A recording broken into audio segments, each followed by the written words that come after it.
Good evening, Chooms. How we doing tonight?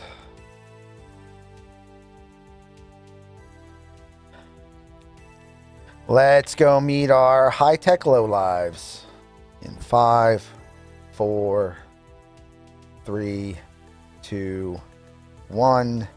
Switch this first. And swoosh. Welcome, everybody.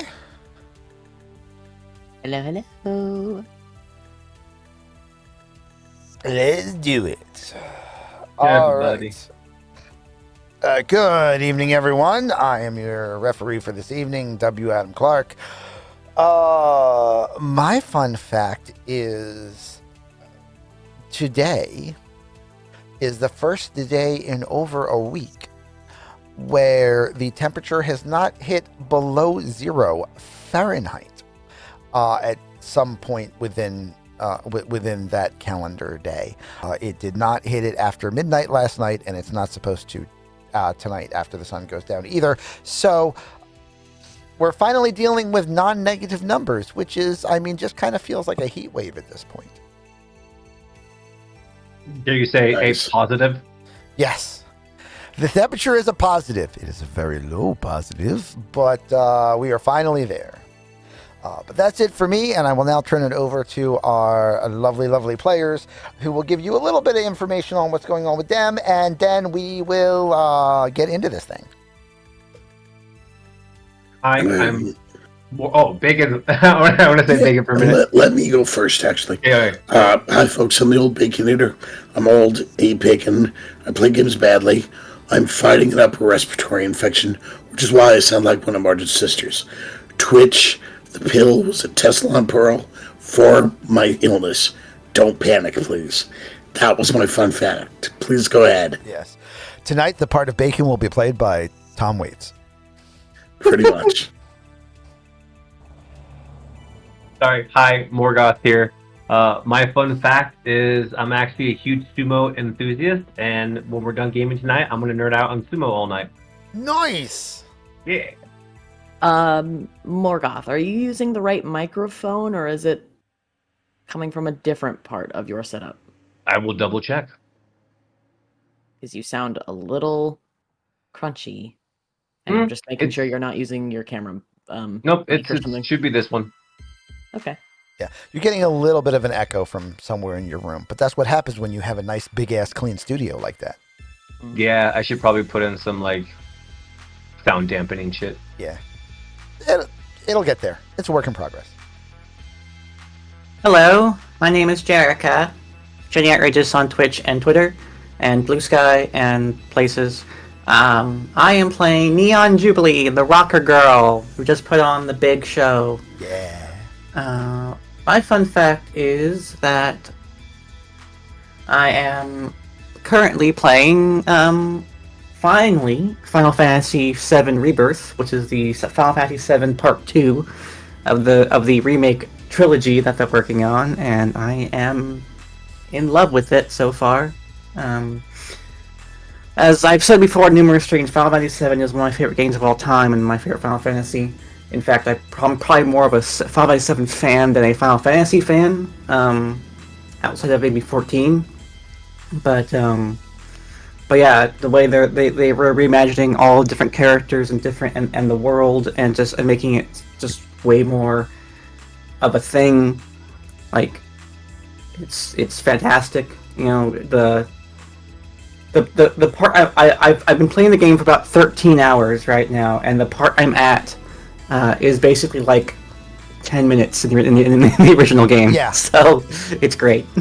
Yeah, I like the way that they have expanded the material. I mean, not that game was short by any stretch of the imagination originally, but I like the way that they've expanded it and taken things that were really just barely lighted on in the first time and made entire mini games out of them. It's from what I've seen, it looks really good.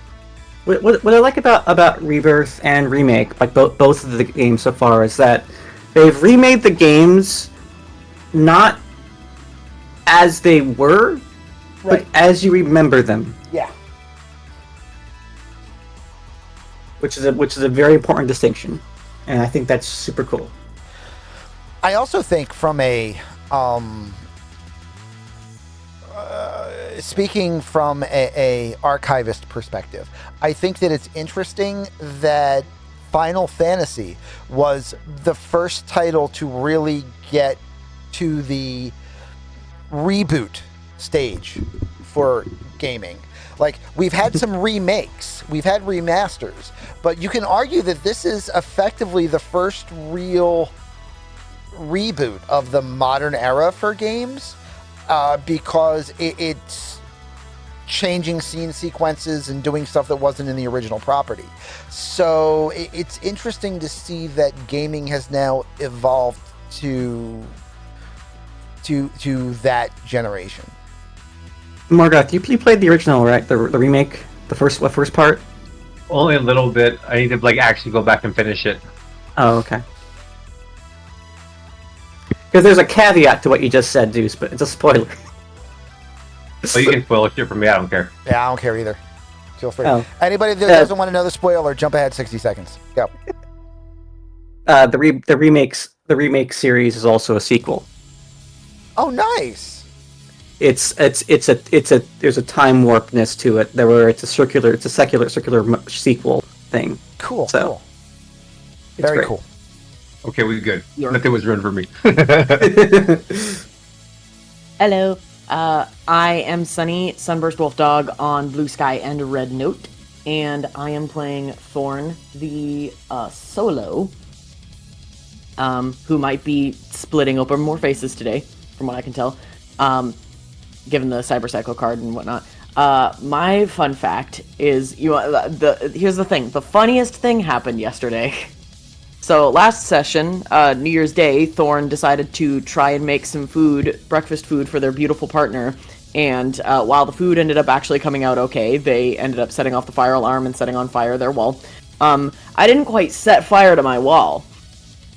But for the first time since I moved into this apartment, I set off the fire alarm myself. Because I burnt toast that badly that it set it off in our apartment.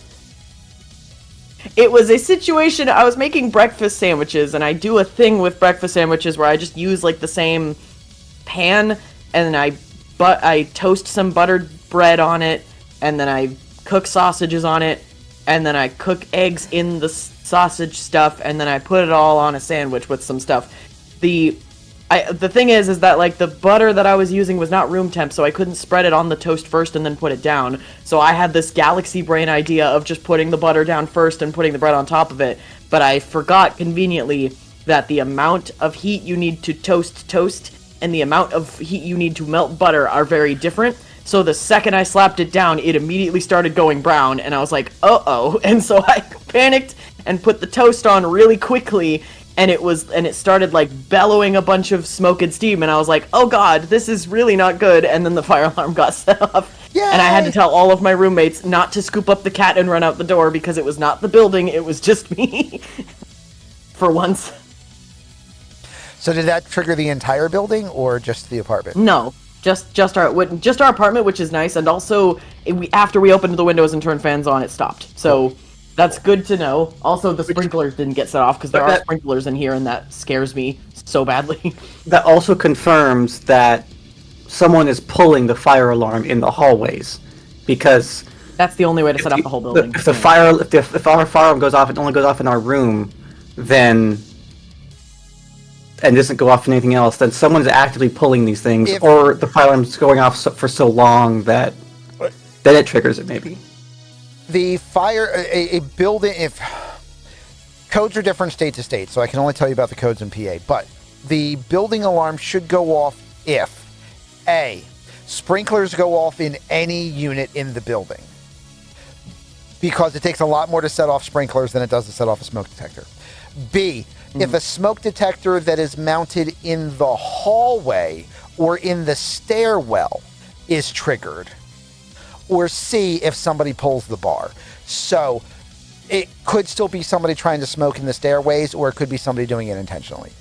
But at the very least, you know it's not somebody trying to light their apartment on fire, because if it was, then their apartment would be hella saturated by now. Yeah. You know, I mean, we did confirm that it was somebody trying to mess with people at least once around Christmas, because the fire department outright said that 2 different fire alarms got pulled on 2 opposite ends of the building at almost the exact same time. Wow, meaning that sucks. somebody was coordinating it. Yeah. But also, just in Thorne's fashion, yes, I set off the fire alarm. Yes, I burned the shit out of that toast. The sandwiches still ended up being fine. They were pretty good. And that's the way to do it.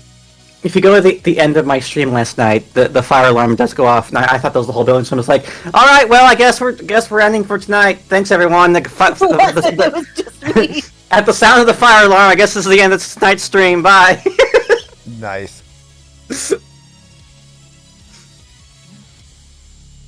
All right. So, who remembers what happened last session?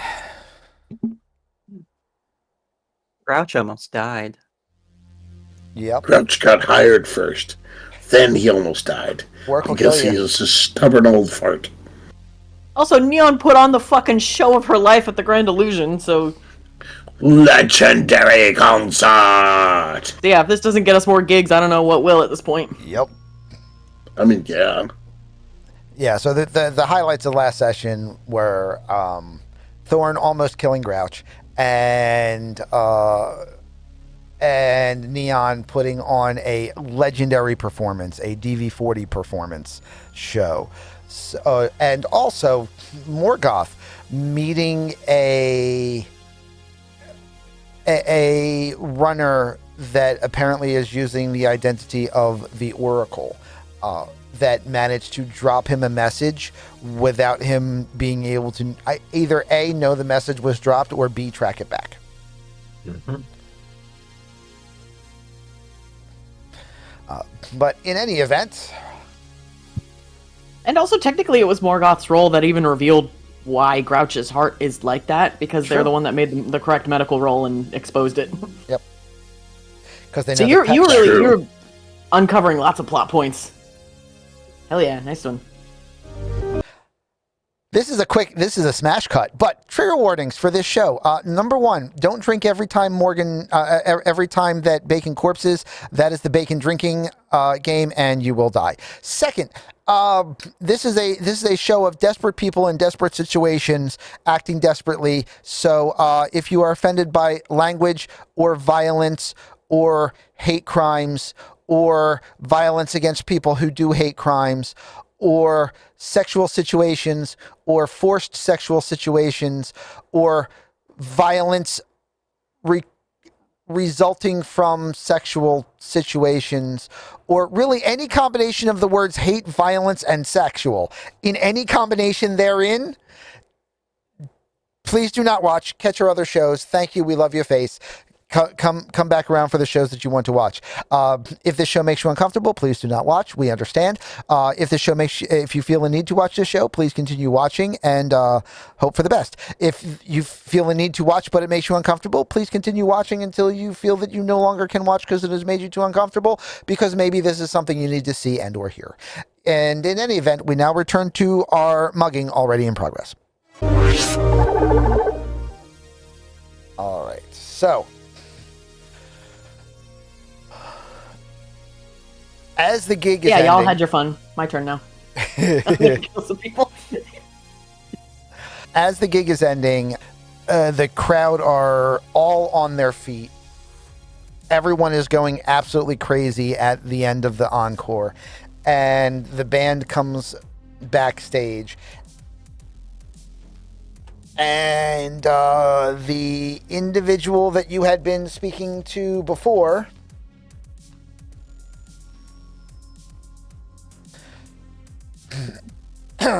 greets Neon as she comes back and is like, that was an amazing show. You guys definitely did that up.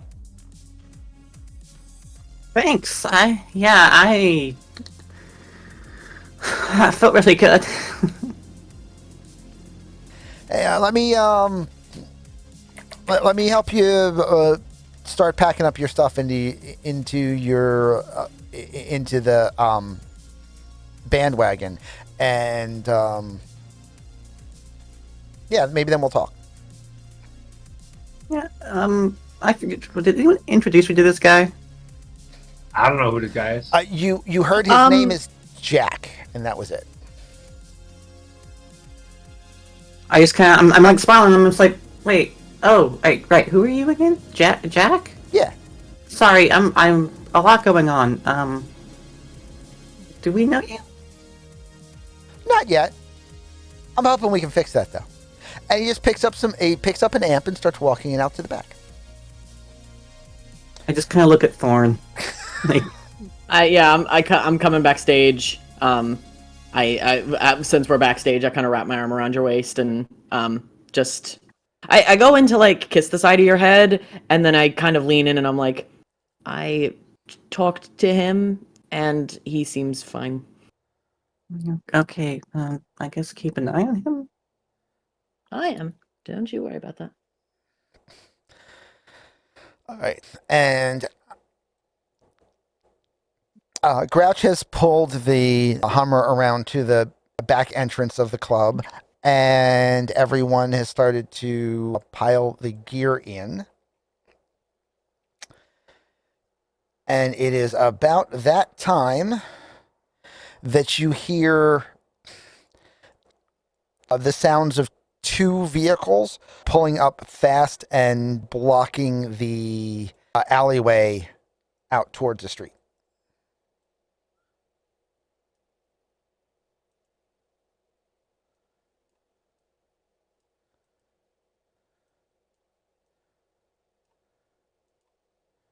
Again, I just kind of look at Thorne a bit. Oh. Before this happened, Thorne had just kind of been staring at you the whole time with this look that you know well enough at this point is the I'm letting you have your moment and letting everybody else give you attention, but the second I have you alone, I'm pouncing on you look. It's a good look. But then the second they see that, they're looking.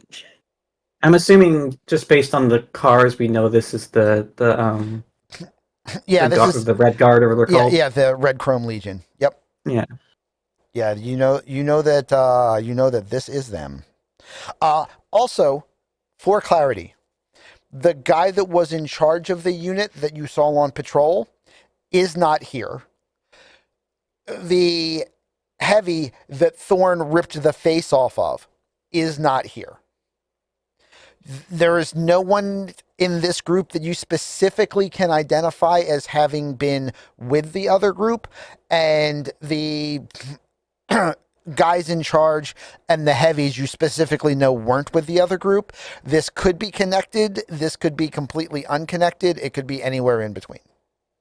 Mm-hmm. I was told the name of the girl I ripped the face open of. I know he said it. What was the name? Gina, I think it was. Correct. G-Ned? Yeah. Specifically, let's go not into nomads, into gangs. Yes, Gina. Don't worry, she has a very specific model now.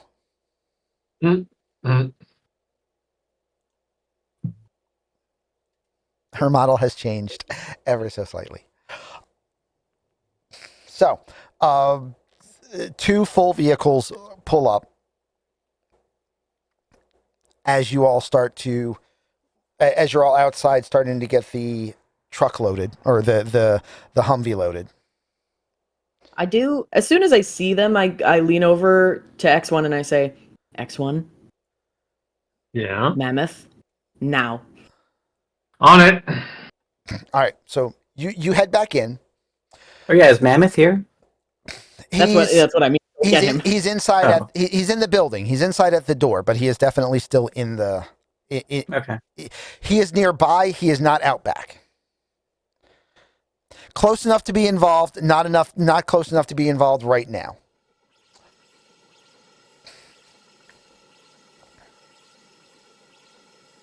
So, this guy takes a step forward from the group. and his eyes are on Neon. Does Thorne step forward or to interject him, or am I going to continue my conversation in a outwardly direction? I'm not going to step forward in as much as to completely block Neon from him, but I will step forward in a very obvious, you will have to get through me to get to her kind of look. Fair. So if they want to talk, they can talk, but I'm not moving from in between the two of them.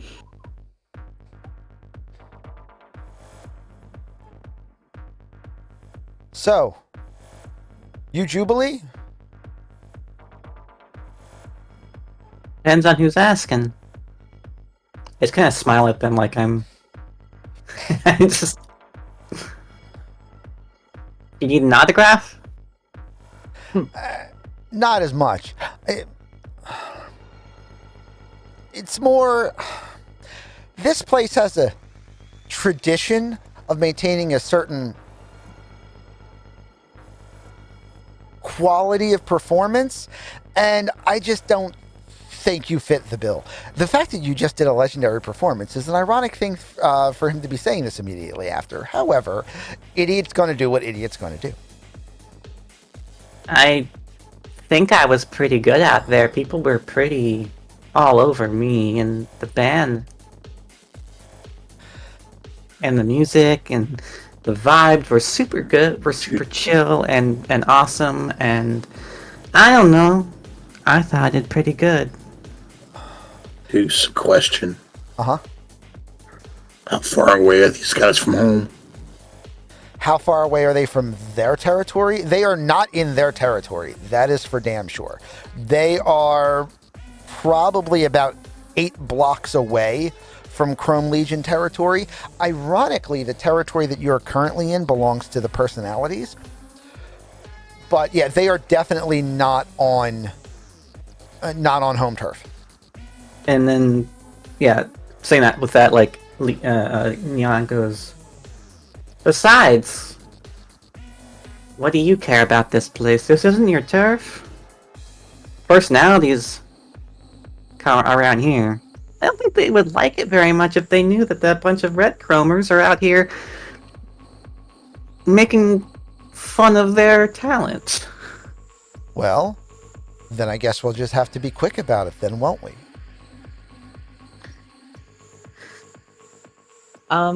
Can I cut in and just say, Go for it. Do you know someone named Gina? Yeah, I know Gina. You seen her face lately? Not in a week. Too bad. Her jaw's been dislocated because she challenged me to first blood. Oh. Then I guess we won't make that mistake. And he goes to pull a gun. I'm bouncing! Grouch immediately brings up the shotgun and racks it. Everybody give me initiative rolls. Good fucking lord! Oh god, that's so many dice! It is so many dice. That's what happens when I bring everybody. Are you sure you're gonna wanna jump at him? Don't worry, not all of these dice were the bad guys. Also, Just saying. After everyone... Also hoping Mammoth gets here, yeah. He's in the initiative rolls. I got him planned. Okay. Because at the very least, even if no one went to get him, when he heard gunfire out the back of the venue he's supposed to protect, he was coming and running. This will mean he gets there around faster because he will have already been alerted to a problem. So PC actions still have an effect. But yes.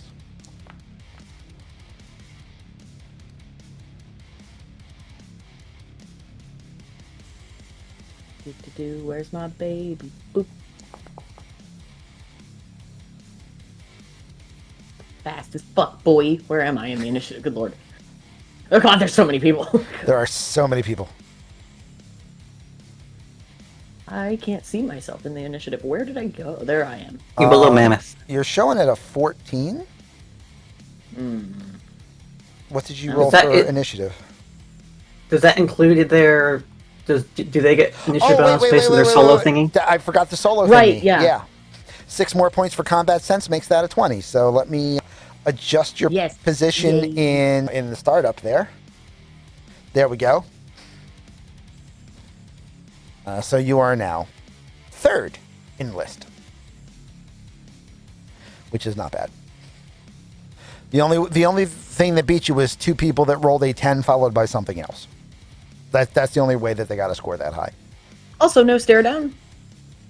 I understand if there's not. I'm just asking. Not in this case. Okay. If there would have been, it would have been between the guy and Neon. Okay. But Did Cherry also include her solo skills? No. Let me add. Good shout. Okay. Technically, Mammoth didn't either. There we go. And with that, it's time for a Friday night firefight. Saturday. Just for the record, this is Sunday night. The name of the combat system is Friday Night Firefight. I know. Every night is Friday night when you're shooting. Speaking of, this guy, who can currently only see 1, 2, 3, 4 targets,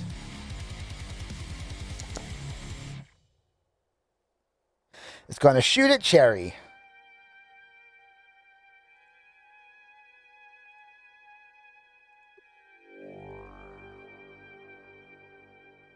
So his actions are basically draw and shoot. And I didn't give him a gun. Hold on a second. That means I probably didn't give any of them guns. Did my initiative boot me into nothingness? You're at 8 at the very bottom. Has purchased 10 I rolled a packs. 23 though, and then somehow an 8 afterwards, and it gave me the 8. Oh. Does my 10 mean nothing? Hold on. Hold on. No shit. I was like, why am I an 8? Yeah, it looks like you might have double clicked it, but I will put you back at the 23. Appreciate it. Fast as fuck, boy. Yeah, I was like, damn. So fast, I'm slow. Okay.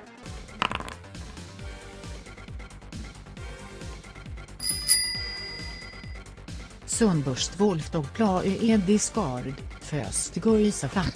All right. So that dude starts firing. And the first thing he does is take 2 shots with a heavy pistol. 1 shot hits Cherry in the chest. The other shot hits Cherry in the head. Cherry is not dead, but is down and is a condition where she is most definitely out of the fight. At least for the moment. This dude can only see Thorne or Grouch.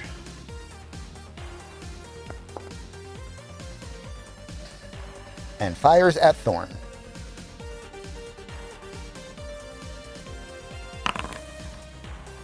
Both shots missing. X1, you're up. Can I pull Cherry to the other side of the Humvee as I move to the door? I know I might be at a -3 for movement and whatnot, but can I at least get her out of the way? I'm going to say, because you're probably still running in from the inside from having gone and get Mammoth, that if you want to be able to grab Cherry and pull them behind the Hummer, that's pretty much going to be the end of what you can get done this turn. Because like your first action will be just running back outside. Yeah. All right. Okay. No, I'll just do what I was told first. Get Mammoth, and then I'll take care of Cherry. Okay. So you go and you had already gotten Mammoth, and you come back and you pull Cherry to behind the Hummer, and then that's where you guys are going to be at the end of this 3 seconds. Yep. And I guess that's me, yeah? Unless, yeah, that's me, because yeah.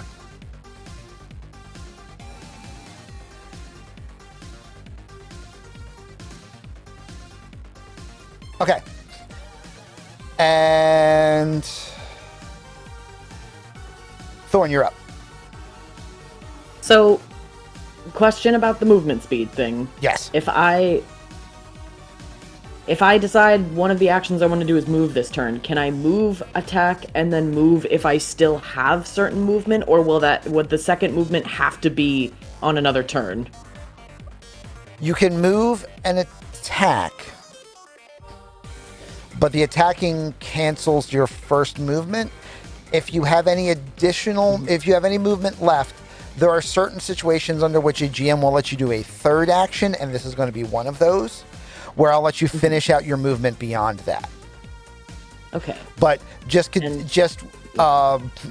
that that's actually going to put you at because it'll count as a third action, that might put you at a little bit of a deficit if you need to try and block or parry any melee blows the rest of the first turn that isn't your action. Okay. Because my game plan here is run up, see if I can snag this guy, run back to stand in front of Neon. Okay. Go for it. Okay. Rush him. Is the attack a second action no matter what? Yes. Like just... Okay. Well then, so that's a -4. Correct. I'm gonna Wolver the dude, and I won't aim. And his brawling roll is a critical fail. So hell yeah. Odds are you're about to wreck his world. Go for it. I did enter a number, good lord. Can you fucking... Ugh. That's not great damage. Can I use a fate point to reroll the damage, or no? Yeah, I'll allow that. Cool. So... Because I can't do much worse than that, and... Please... Well, that was better. Yes.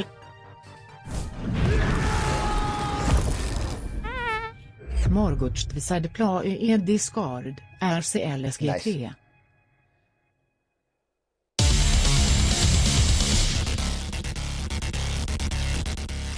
All right. I know what I want this guy to have for armor. Basically, your damage is going to be doubled because he crit failed, so your 8 will become your 8 should have been a 9 because it's a +1. 9 would become an 18, and you run up and you kind of catch him in like right on the side of his armor jacket, so that the wolvers are a little bit pinched off by the armor, but also just kind of slide past it, and you just feel it sink up to the knuckles into his side. And then do you stay engaged, or you say you fall back? He's not dead, I'm guessing? He is not dead yet. Cool. And I can't third attack in this case.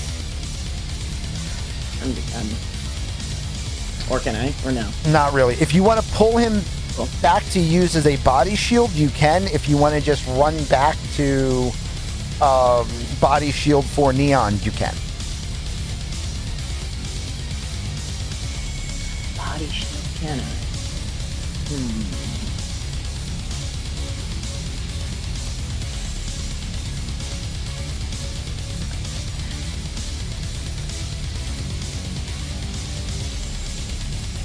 Where is Neon? Okay, she's not that much further than me. I'm gonna be moving. Okay, I'm gonna stay engaged with this guy. Literally, just keep my knuckles and use them as a shield, and then just turn back to Neon and just goobers here.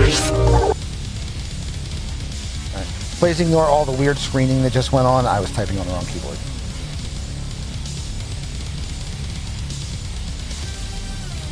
And Mammoth is coming too. So.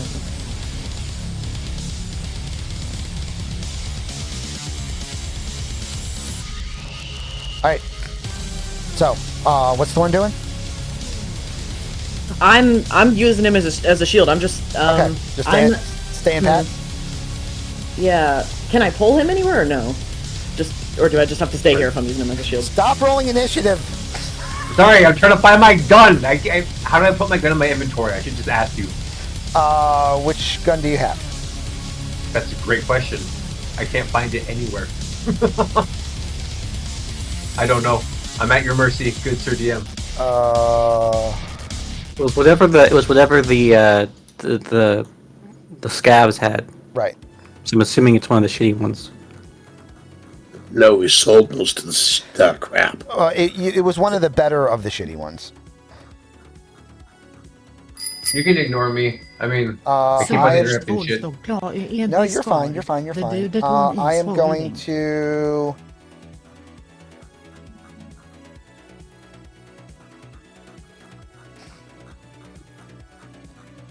I know this isn't the correct gun, but it will work for now, and it's a good generic model.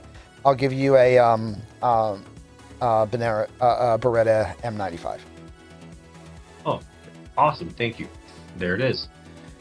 And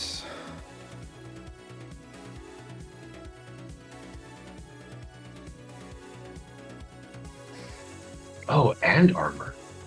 yeah. How kind of you. Like shit, I'm still naked. I should have checked before. All right.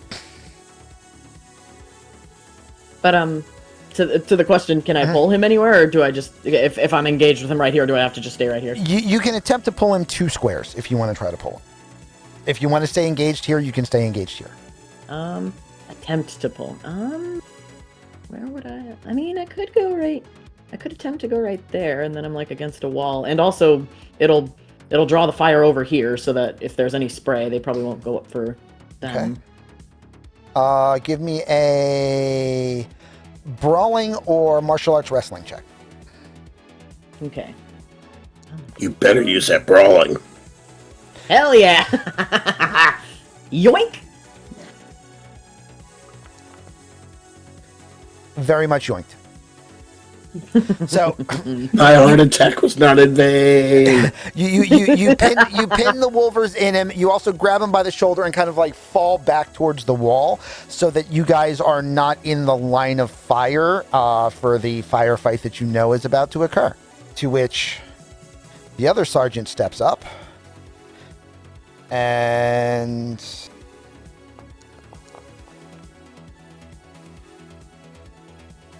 unfortunately for him, is going to trigger a card. Oh. He didn't beat, he only tied. And a tie is a fail.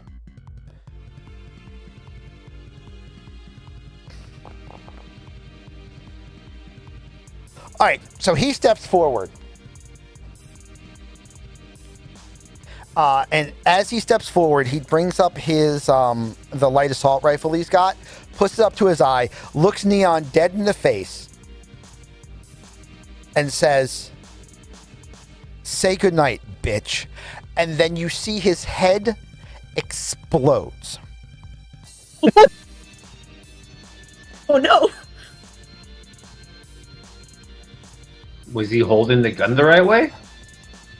Oh, I gotta not do that because I've got them in his PCs. All right, I'll fix it that way. So this dude in the middle here is immediately dead, and we will remove him from a second. And you see, Good night. Oh no! Nice. from this corner here, but she is in fact up on top of the building. But you're able to trace the trajectory of the shot. You see this individual. Hello. With that badass phase rifle. Standing, foot up on the edge of the wall. Free-armed shot. Pulls the rifle back, looks at Neon, winks, and then just disappears back behind the edge of the building. Nice. Wait, don't leave. Hang on. There's still more. Where are you going? Don't leave now. It's a 2-drink minimum. And then the next thing that happens is you all hear from behind you the sound of a steel security door almost getting thrown off its hinges. Jesus, mammoth. As a giant battering ram of a man throws the literally punches the security door in the crash bar hard enough that the door slams all the way open in the middle of just charging through. Manages to deftly football style sidestep Neon and Jack and everybody else in the way, and makes it to about here on his turn. I just picture Mr. X from RE2. Yeah, pretty much. That's the right answer. Thorne's tail starts wagging. All right, and Neon, you're up. Okay. So Thorne has the guy locked down. This guy. What is the thing to call your shots? It's like a negative, like 2 or 3. -4. -4. Okay. -4, -3, -3, -3. -4 is for a second action. -3 is to call a shot. Okay. I forget which one's better, the Militech Avenger or the Dialung Streetmaster? The Avenger. The Avenger. Okay. I'm gonna pull out the gun and attempt to shoot this guy in the head. Okay, go for more street pizza.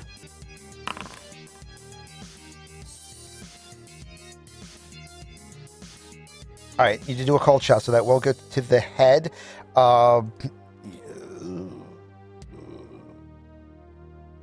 These guys don't wear helmets or head armor, so that 9 becomes an 18.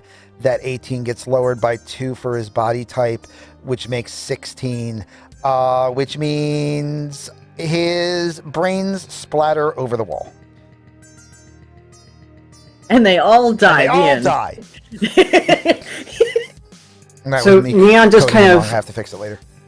Kind of instinctually, just sort of like sees everything happen, just almost like without even thinking, just like pulls out the gun, fires, and shoots that guy in the head, and then her eyes kind of go wide, seeing that, and then immediately slides over the front of the Humvee and heads back down here.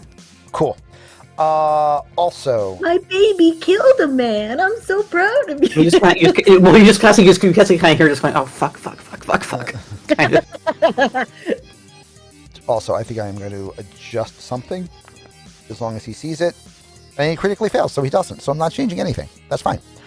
All right, everything works.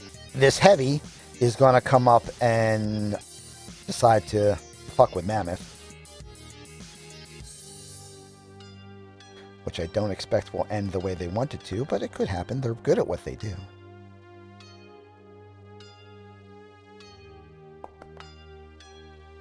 That should be a 9. So, yeah, so they do hit. Okay, cool.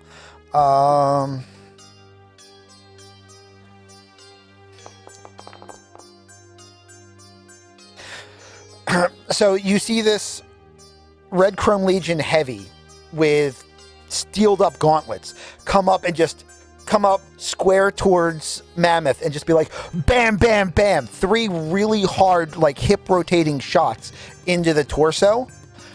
And it sounds like a sledgehammer reverberating on the side of a construction vehicle. And as 3 shots land, that you're just like, Thorne sees these shots out of the corner of their eye and winces at the force. And Mammoth just looks down, smiles, and goes, "That's your first mistake." Did I pick the right one? I did. Okay. And from here, we've got 1, 2, 3, 4, 5, 6, 7.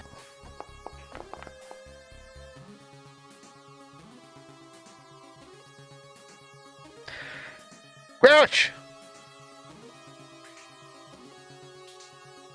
How you doing, buddy? It's a shame I don't have a setback. That shot isn't going off. Alright, so many options. Steps forward, draws a heavy pistol, bang, bang, takes 2 shots, both of them miss. So I wasted that card. You didn't waste it, you secured the result. Very good. I did just notice Tagger's not in the initiative, is that correct? Oh, that shouldn't be. Hold on. Also, the truck should not be moving on its own. Where's the truck going? Stop! Grouch, did you put the parking brake on, you idiot? Alright. And you see him drop to the ground.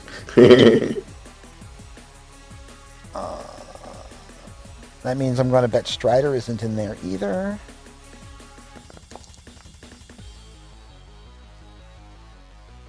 Cool. Alright.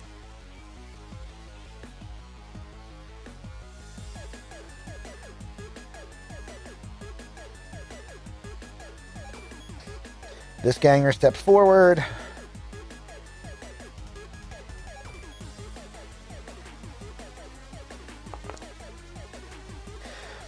And decides that Thorne is the biggest threat.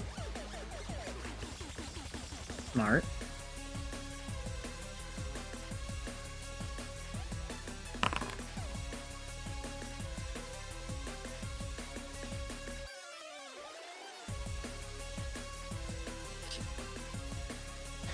You get shot in the right leg and the left arm. In both cases, your armor soaks it. Okay. Do I get any protection bonus from using this guy as a shield, or do they manage to shoot around him? The one shot rolled a 34. That will definitely go around him. The other one that was a 15, the first one, yeah, let's assume that the first one hits that dude instead. Hey.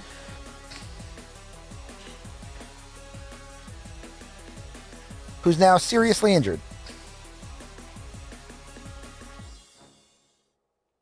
So which one soaks the damage? The left arm or the right leg? The left arm was the dude instead, and the right leg shot still hits you. So there's some there's some bullet scuffs in the armor, but the shot didn't even penetrate the armor. Okay, so armor now doesn't even ablate. Armor there is an 18. No, because it didn't go through it. Oh, okay, cool. It has to go through the armor to make the armor go down. Didn't even make the armor go down. Fuck. But okay, thank you for playing. Cool. Thank you for knowing the rules enough to be concerned about that. I appreciate that. So yeah, this armor is way better than I thought it was, actually. Yeah, it's going to last a while. This guy is going to shoot at Neon. Do I get a bonus by hiding behind the vehicle? you get bonus for, and in fact, neither shot is going to do damage to you, because first it's going to go through the cover, and then you have 10 points of chest armor, so that's fine. The shot that would go through to the left leg is not enough to go through the armor of the vehicle. So shots ring off across the armor, across the hood of the Humvee, and you actually see one bullet kind of ricochet and catch you high in the torso, so you kind of duck down a little bit more, but you're now really glad that you grabbed that armored vest off of that ganger. Mm-hmm. Cherry is down. Strider is going to be medically assisting Cherry.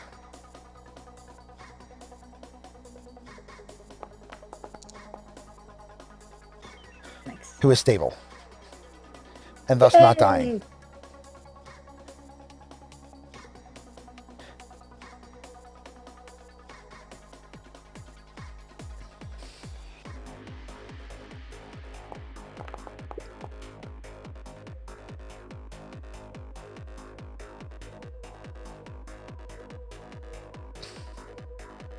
Hey, X1. Yeah. This chick is not a fan. That's unfortunate. Normally, I'm very popular. Fortunately, right now the Humvee is that you're behind is very popular, and that's going to be doing the job. Okay. Sorry, Grouch. We need a new truck. This is why you get a military vehicle. They've got armor. Dexy. It's true. Dexy moves the fastest that you've ever seen her move when not on stage, and just kind of like blinks, awareness returns, and goes, "Oh shit, guns!" and jumps behind the Humvee. X1, you're up. I fucked up initiative. Sorry. Oh, that's right. My bad. What you were a 23, so you're not up because you've already been up. And shooting at Mammoth. You see bullets just careen off of his skin. That nice bronzed chrome, that nice, dark chocolate chrome that he's got. And yeah, he's just not. Where's she going to go? She is going to step here in an attempt to hit Mammoth. Punch him? Mm-hmm. You're punching brick walls, ladies. What are you doing?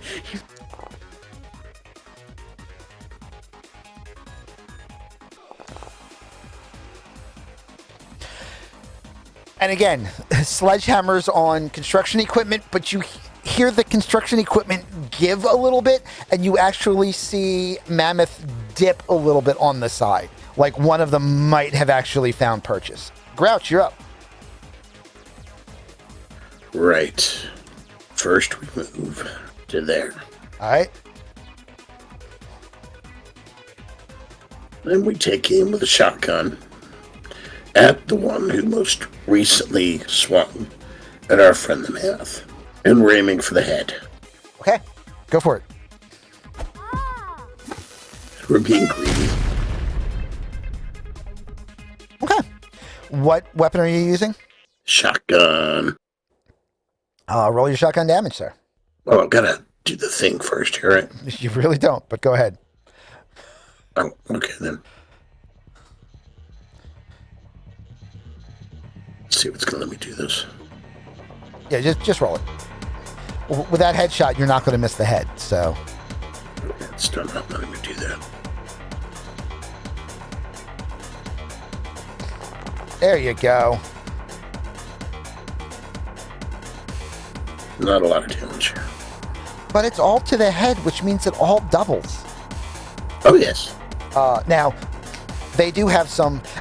as you fire the shotgun, you notice very quickly that the RCL heavies have some subdermal plating, literally armor against the bone inside of the skull, which is good for protecting the brain pan. However, your shotgun blast still goes off and just rips half of her face away. I did all of those wrong. That's going to suck. All right, I'll fix it in post. Now we both ripped a Nazi's face open. Yeah. Right? Anything else, Grouch? I moved and I shot. Okay. I'd make a snide comment at this point, but, Yeah. All right. Jack, you see Jack reach into his pocket and pull out something the size of a credit card. He snaps it in half and flips it over the back of the Humvee.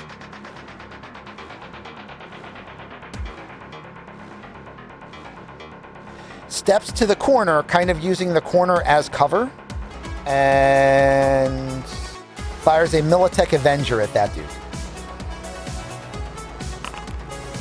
Penalty for the second action. Shots fired. Nothing hits. Tagger runs forward and with a scream of "Fuck you Nazi cunts!" will draw his Arasaka Urban and shoot that one, because why not? This is a good time to mention we didn't actually say the trigger warning for this stream before we started. Oh, we didn't. I'm going to have to go in and cut that in. Trigger warnings, all of the. All right. Fuck you Nazi cunts. And misses twice. I was going to say they should be fairly safe from the corpse in game, but No. He was a corpse when he got here. That's the problem. And Ariel is also going to be like, oh, real bullets, and duck behind cover. Good job, guys. Go inside, Ariel. Yeah. Oh, that's even smarter. Yeah, fuck that. She's right by the door. She just goes inside. Bye. Good girl. Get out of here. I'm not losing a third drummer. Go inside. You see her start to run behind the Humvee, and you're like, get back in the club! And she's like, right, and ducks back in the door, and bullet trace along the wall, but she makes it back in the door, which is still wide open from it being blown off the hinges by a titanium freight train. And we have made it all the way through one round of combat. Isn't that lovely? All of that only took 3 seconds. Ganger is no longer shooting wildly. At this point, they would have had time to figure out who the threats were, so even Thorne, Odd Mammoth. Odd Mammoth.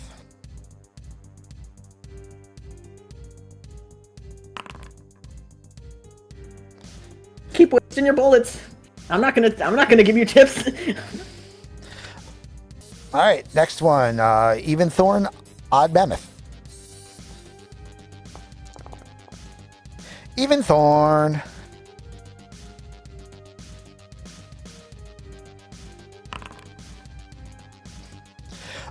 Bullets, as you and the sergeant are wrestling along the wall, bullets are just ricocheting into the wall, and you're feeling like chips of cinder block hitting you in the face. But that's about all that happens, and it's X1's up. Now, X1. Yes. You have your pistol with you. You also have your deck with you. Which means you can do something called quick hacking. Okay. Which is, for a fairly low difficulty, you can try to affect certain things in the environment, like this sign over here.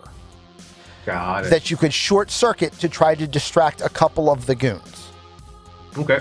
Or you could try something tougher, like trying to fritz one of the cybernetics in one of the heavies that are currently fighting with Mammoth.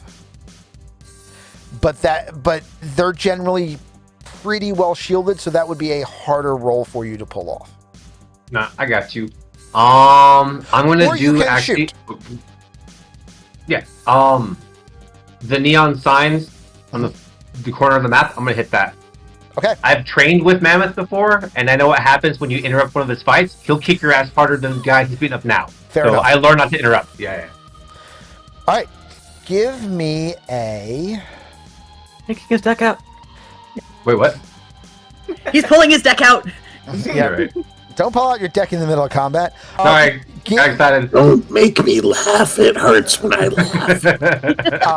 Give me That a. counts. Give me a electronics roll, but using your interface as a bonus. Wake the fuck up, samurai. Electronic security, yeah? Yeah. Perfect. Oh, we have roll first. Cool. And then interface, or... With a +6 to that. So, all right. So, going to give 3 reflex rolls. The 3 guys closest. These 2 are distracted. This one is actually hit in the face by some shrapnel as the neon lamp explodes. Wonderful. Nice. 4 points off. Hell yeah. That's me. Thank you. Thorne, you're up. I'm gonna kill this guy. I'm locked in with him. He's right here. Yep. I'm gonna take an attempt at a headshot at him. Okay. Because I got him. So. His brawling roll is a 15. If you're going specifically for the head, that means you need to roll a total of an 18. And your attack was a 19. Including minus 3. So yeah. Okay. Hell yeah. More than 56 has purchased 10 packs. All right. So while still having him locked up, which one is your Wolverine arm, the left or the right?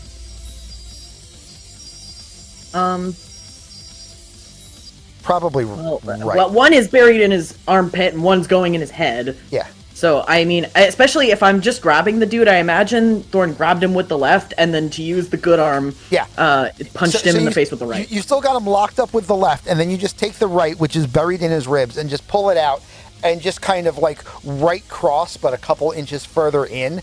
And you all just kind of see the wolvers kind of catch a inside and outside of the jawbone, and then kind of go all the way to the concrete wall, and the wolvers just kind of slide in the wall, and you see the head, end of Terminator 2, kind of like dent in a little bit, and then he just slumps to the ground. Question. Yes. I want to move forward as a second action. If I use a fate point, can I third action attack without like a penalty? You can third action attack with only a second action penalty. Okay. So, I'm gonna do probably the darkest joke I'm going to make in this game. Challenge accepted. So far. I'm gonna turn the guy around, still keeping my hand, like, my Wolver in his jaw. Mm-hmm. I'm gonna move forward with him in my arms up to here, so that he's right here. Right. I'm gonna look at this guy right here. And with the hand that's not buried in the jaw, I'm gonna kind of put it under his hand so his arm moves with my arm. Okay. And I'm going to move his jaw with one hand to make him say, Heil Hitler! And then move his arm up to the guy's eye level and try to punch the guy. All right. with his captain's arm. I did say they were distracted, but they rolled really well. But also, you're going to get a plus 10. Go ahead and roll the hit. So, it's a plus 10.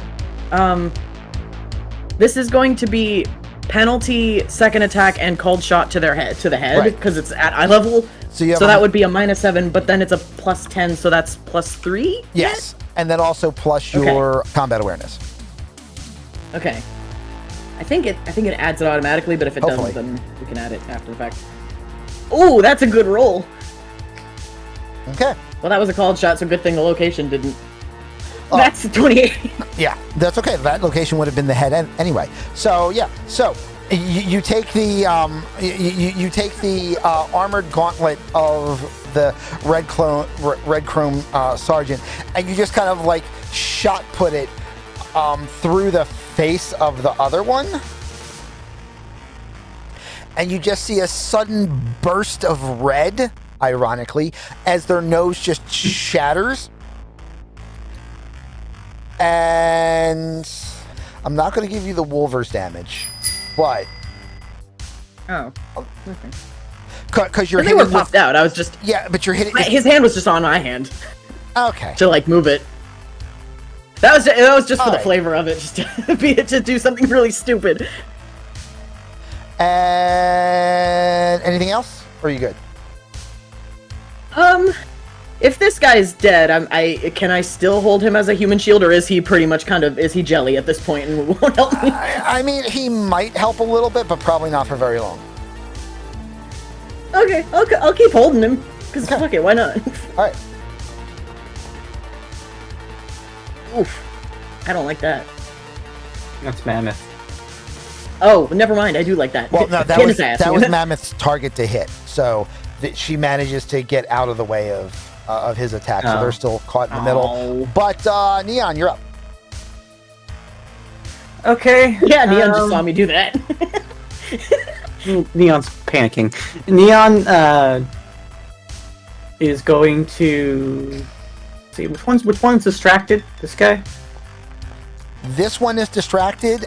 This one is distracted and also injured from the attack. Okay.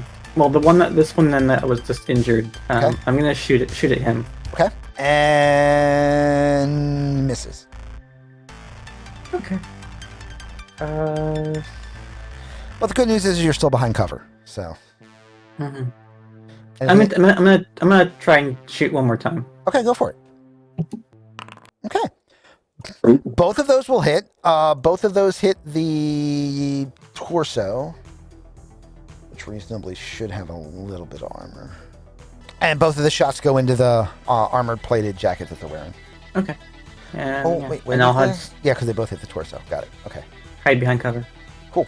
On their turn, dazed and being shot at, they will shoot at Thorne. They will be unable to injure Thorne. This one will shoot at Thorne. And miss. Cherry is awake, but is deciding not to engage in fighting because that would just make things worse. Strider is mother henning, and this guy is going to shoot. The first thing that happens is that whoopsie poopsie card, and the second shot will also miss. Hey, Dexy, go in the fucking club. Also going to shoot at Thorne. One shot will hit. Bullet holes into the torso armor. Nothing else happening. Nice. The heavy that got the drop on Mammoth earlier does so again. But this time doesn't seem to hit nearly as hard as she did before. And Grouch, you're up.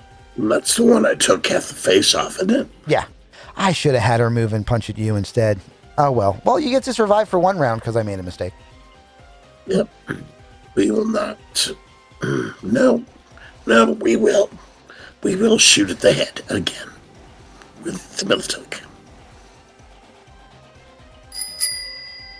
Wear your helmets, kids. Wear your helmets. And this was called on the head? It was. Yeah, remember, kids, when committing a hate crime, wear your helmets. When committing hate crimes, always wear your helmets. That shot will miss. We'll take the second shot. Okay. Still going for the head. All right. Nope. We'll also I'm miss. all over the place. I mean, you're firing with a shotgun, but they are moving at the speed of accelerated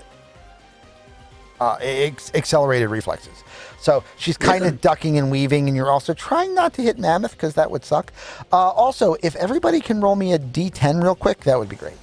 I'm not going to say why, but it may be important.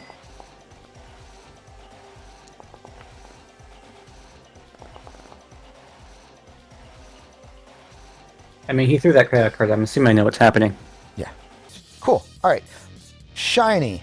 Pick a number from 1 to 5. And we just had Grouch go, so Jack is up.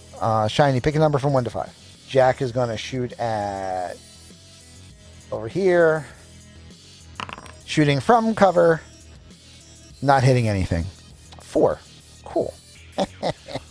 I am just going to move these two guys in a little bit, just so that when I have something else show up. Uh-oh. Now it's your fault if we die, Shiny. Tagger is going to shoot over here. Hitting nothing. Ariel is inside. And 3 new initiative numbers.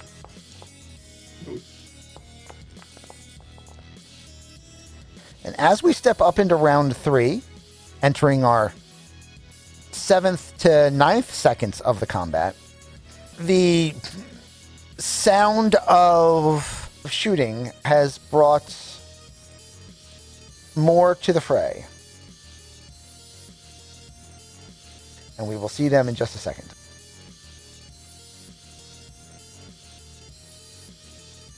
This sounds like some kind of flying AV of some sort.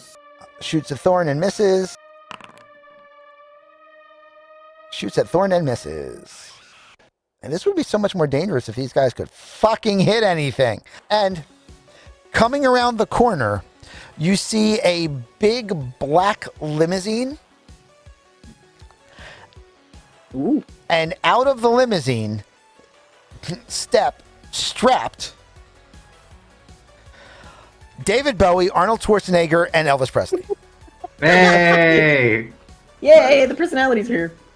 They are probably about 40 feet away.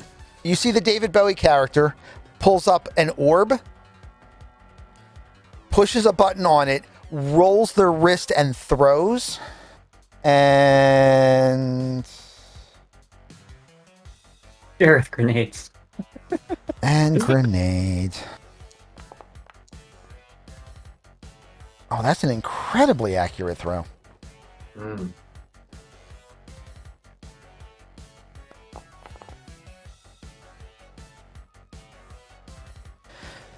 And these 6 guys are just out of the fight. Ooh. Fuck. Okay. Cause grenades. Because they were all within the explosive range of the grenade. So, grenades. And X1, you're up. This is kind of an odd question. I feel myself rolling in that one next turn. Can I use it to my advantage somehow? Like try to help out the bad guys and fuck up on purpose? Or is that just too obscure?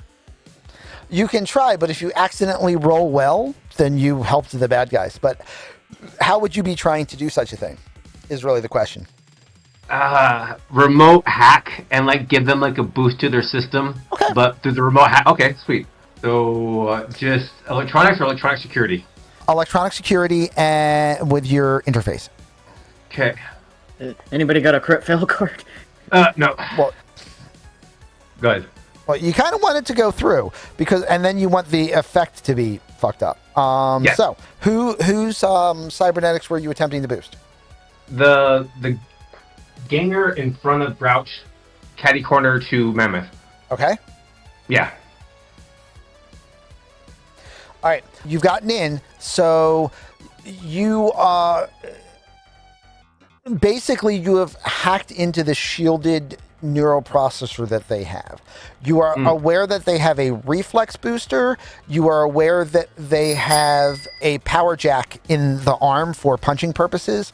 And they have a lot of armor. The armor you can't do anything to, but you can attempt to boost their reflexes or the strength/accuracy of the power jack. Let's take their accuracy. Okay. The idea is to fuck up, so I want to boost their accuracy in hopes to fuck up boosting their accuracy. Okay. What do I roll for this? Give me an interface roll. Interface roll. And let's see if you successfully fail. Right? Fuck! Wait, hang on. Boop. Why so many 10s tonight? Why? I should be rolling like a hot... Crit fail! The card supersedes it. I will allow the card to cancel it so that you don't accidentally murder Mammoth in the process. Good call. Because Thorne will kill you if you do that. No, I know, right. You succeeded in fucking up, just not the way that you had intended. Which I think is just wonderfully poetic. Thorne, you're up. Probably because this is the first one they recognize. They drop the string bean of a man that they were using. They look up and see the personalities and they go, "Holy shit, it's David Bowie!" And then they continue. Let me see. So what happened to this one? Is she just like hurt now, or what just happened? You would have seen absolutely nothing. Okay, fair enough. Would stepping forward literally 1 square be a movement action? Yeah. Okay. But that's okay. I still think you're going to hit. Well, this one's already damaged anyway, so I won't target anything but Wolver. Okay. Oh, they rolled well. They might actually duck the punch. They duck the punch. Damn. Brr. I don't like that. I can't really do anything about that. I mean, would me having a +1 even help that? Because that would be a tie, and I think... It wouldn't be a tie because they had a 23. And you had a 20. So you would need a +3 to tie, and ties don't win, so you would need a +4. So, okay. So I think we're good. Mammoth is going to punch at a person. Mammoth is having a rough night. Jubilee is up. I'll shoot at the guy that Thorne is tangling with, or the girl Thorne's tangling with. I'm so sorry. Can I say that I moved here? Because it's only one more square, and I'm just... Okay. I'll allow that. All right.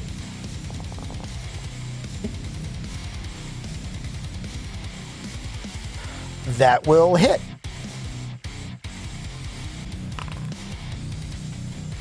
I just want to see what the chart looks like. Because it only ever gives me a number. It doesn't tell me where the location is, and I can never remember what that chart looks like. So give me 1 second. Because this is the first shot that wasn't actually aimed. It's the same shot that is on ours, right? There's the same armor thing? Because it says 2 to 4 is torso. Oh, there it is. Yeah. Okay. Yeah. Cool. Now I know where to look for it. Thank you. Yeah. So that will hit the torso, and you will actually punch through the armor, causing the armor to ablate a little bit. But so the shot does hurt, but not enough to take him down. Okay. I'm gonna shoot him a second time. Go for it.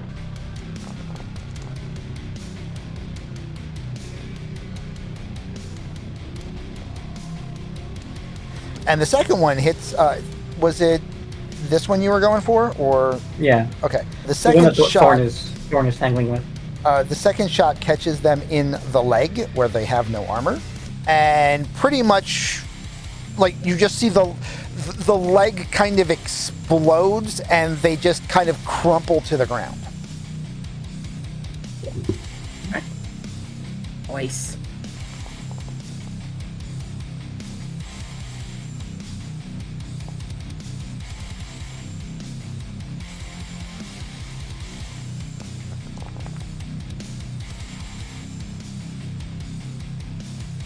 Mammoth is starting to look a little worse for wear.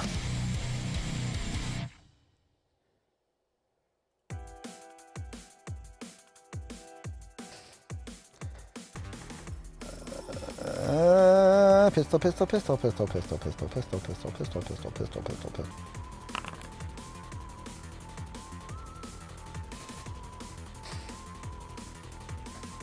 Arnold brings up a pair of pistols.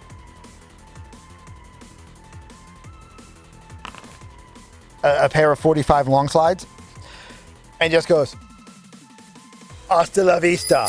Bang, bang, bang, bang. Shots hit everywhere on the wall. Shit. Oh right, I am an actor, not a trained military man. Yeah, we need the Dolph Lundgren personality. Right? Who actually knows how to, is like a trained comp professional and also a like PhD in like 5 different fields.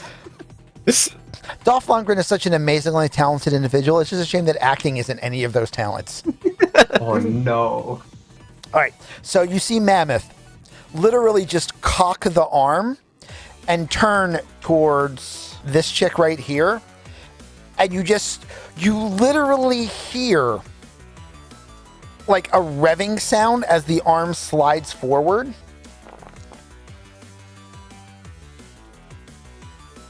And she slams against the wall over here, and then pretty much just slides down the wall in critical condition.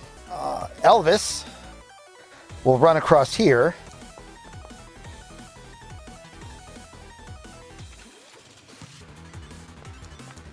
Should get a +3 on that. Will karate kick the ganger in the face.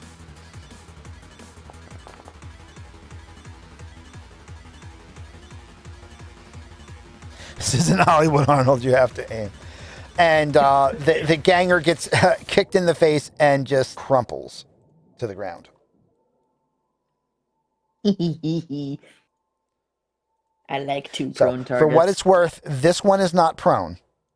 I just can't separate those cards yet. But the other three are all prone and basically in critical condition. Grouch, you're up. How does Mammoth look? Looks like he's getting a second wind in him, but he's not faring as well against these heavies as he expected.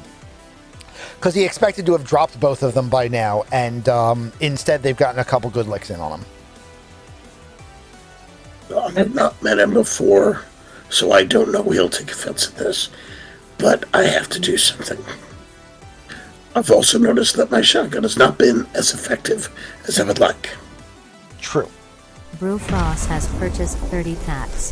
Thank you, Brewfrost. Remove up one.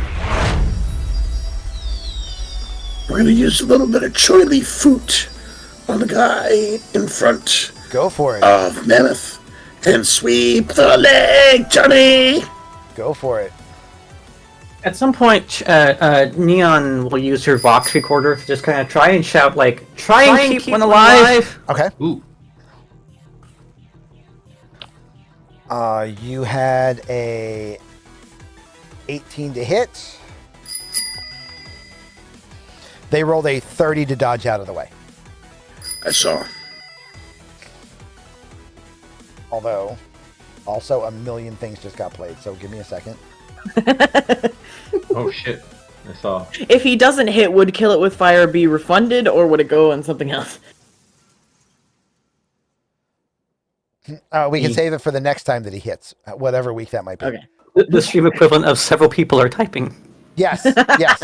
Okay, all right. So, we also didn't have the Choy Leaf Foot bonus. Okay, with the Choy Leaf Foot bonus and the Bullseye card that was played, you will hit. Nice. Give me a.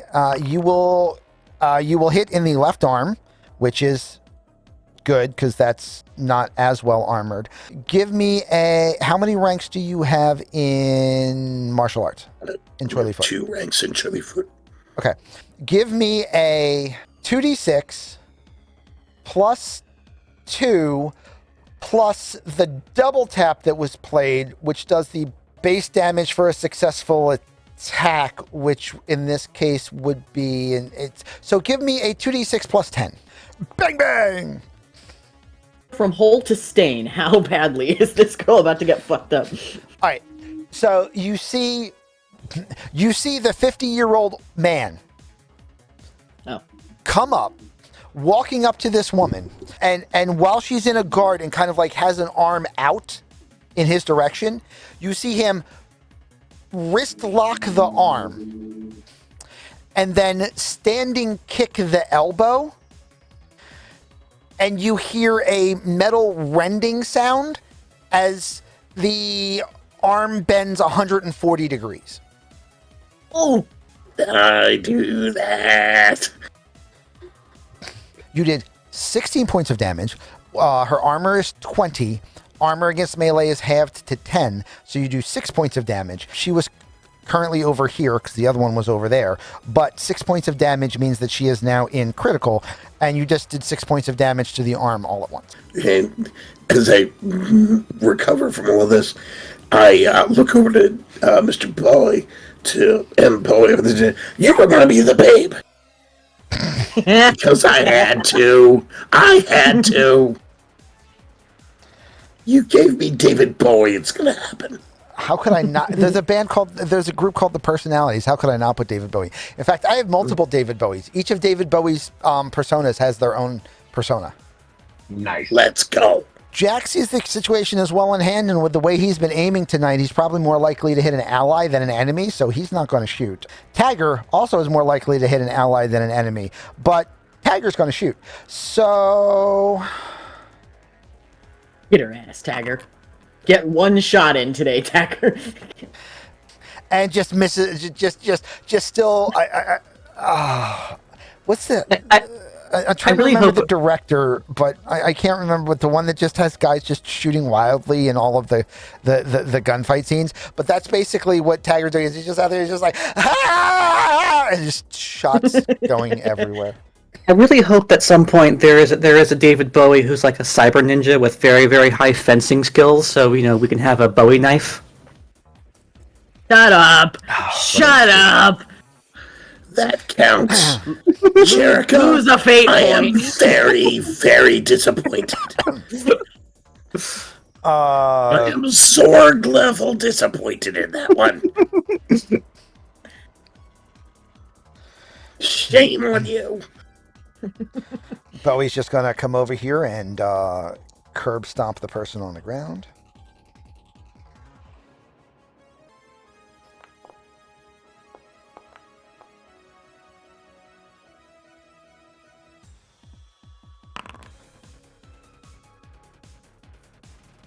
Okay. And X1, you're up. So, am I still in the system of the one that's kind of fucked up against the wall on the ground? Yes, you are aware that their life support systems are failing. Cool. Can we keep that one? Can I like do something to keep it as a pet? Neon said keep one alive. Can I like lock that one up or stabilize it? You can attempt to stabilize it. Give me a first aid roll, adding your interface as a bonus. Okay, cool.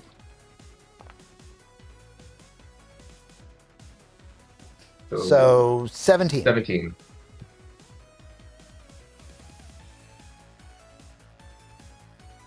I'll let you know in a minute if it was successful or not. Thorne, you're up. Cool. Cool. To kill some people. I got 2 in range. If I manage to connect with both of these Wolver attacks, I have a specific move I want to do. Okay. So let's see. Is this one on each? Yeah, one on each. Okay. Which one looks more fucked up? Probably this one. Okay, so I'm gonna go with this one first. No mods, no specific aiming, just Wolver. Okay. Do not care where. All right, well, you're going to hit. Okay, and give me one on the other one. Okay. The other one, that's gonna be -4 because it's the second. Correct. action, yeah. Okay. Come on. That will just hit. Okay. So yeah, I'll do. It's gonna be 1-2. The first one I kind of slice in a straight line so that there is a straight line blood splatter on the wall. The second one I hit with the second hand and kind of do this curving motion with my hand to make a C-shaped blood splatter so that it creates my Thorne symbol on the wall behind them. Nice. With their blood. Hell yeah! Are either of them dead or are they both just damaged? Oh my god, they are so well, they're dead. They're dead. so dead. Indeed. Cool. Can I You action roll really minor high movement on those engage? damages. They are dead. Okay. I'll let Can you. I third action minor movement just step over here? Yeah, I'll let you step. I won't let you do anything Okay. else, but you can step. Yeah. I'm just And on her ass now. Morgoth Wizard has purchased 10 packs. thank you, Morgoth.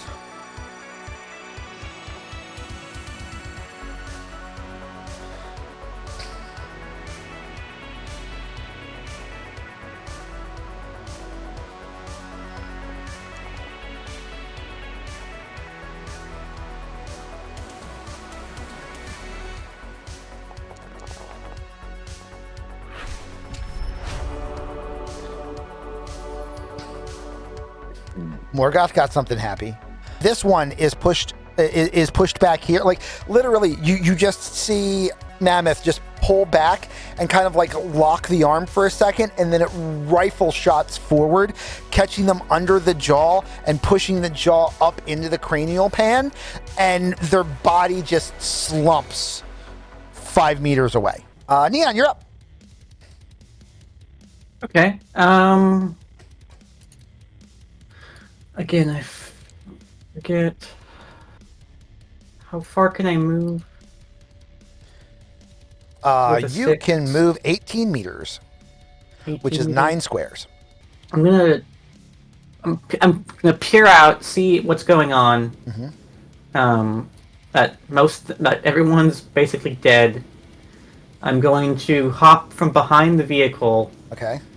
and then run to here. Okay.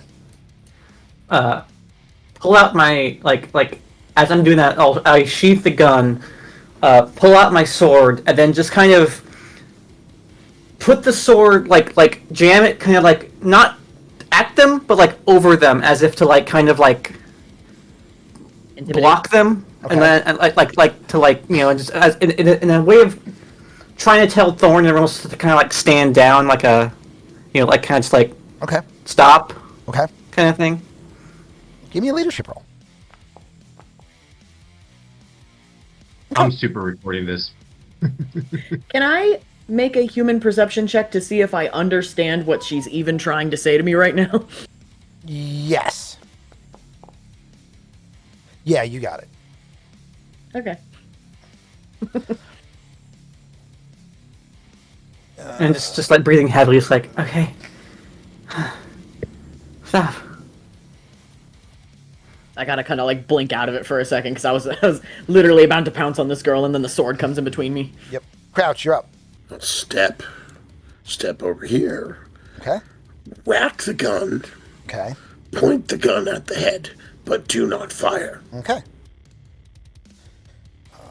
Jack's doing nothing. Taggart, you just hear, fuck me, I didn't hit a fucking thing. This is why me and Siobhan did stuff back in the UK. Everybody gets to fucking kill Nazis but me. Aww. And about that point, this fight is over, and we are about 2 hours into the show, and I think that this is probably a really good place for us to take a quick break before anything else happens. Spoilers. Foreshadowing. So, everybody get up, take a quick walk around, and we will see you all in just a minute. Bye! Bye! I'm going to black out my camera because I'm going to get up and take a walk too. So see you in a second.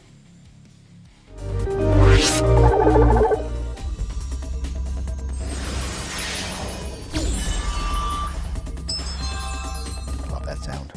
X1. Yes. You're jacked in to the Red Chrome Legion Chromer's neural processor. And it is starting to break down. Give me a cyber deck design, or no, give me a cyber tech using your interface. Try to keep them from shorting out. Okay. Good roll.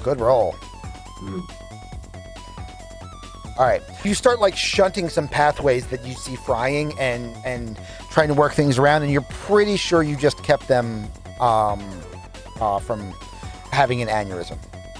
Got it. Sweet. I buy his Neon Jubilee sometime. There we go. All right. And let's say for the moment that we are out of combat. By the way, that was 5 rounds of combat, which means that entire 2 hours of stream took 12 seconds of real time. Again, I'm pretty sure I just killed 5 people in 12 seconds. Yeah. My record is still holds. Wasn't nearly as quiet this time, though. Just saying. Yeah, but when two of our allies hit a grand total of fucking nothing, it is impressive that I killed 5 people. True. I agree. But I still say, silently is the shit. Yeah, but again, that's also what separates solos from everyone else in the world. Is the Chromer conscious? They are currently unconscious, but you can change that if needed. Meanwhile, your 3 celebrity friends come walking over, and the first one that talks is Elvis Presley, who walks over to Neon and is just like, "Hey there, pretty mama. I heard you put on a hell of a show tonight, so good job." Thanks, Elvis. Not a phrase you were expecting to say today, but there you go.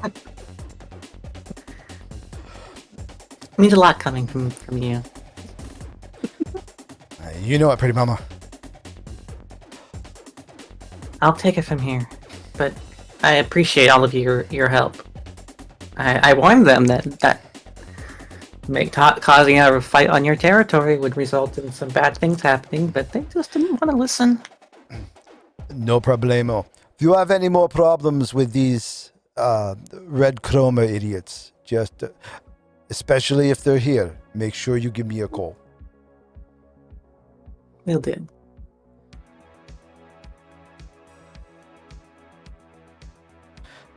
With that, our three headliners get back into their limousine and drive away. As the wait, hold on. What? Bowie, excuse me, sir. Yes. Thorne takes off their skull helmet. They hold it up to Bowie with a little bit of blood to draw, and they say, "Can you sign my helmet?"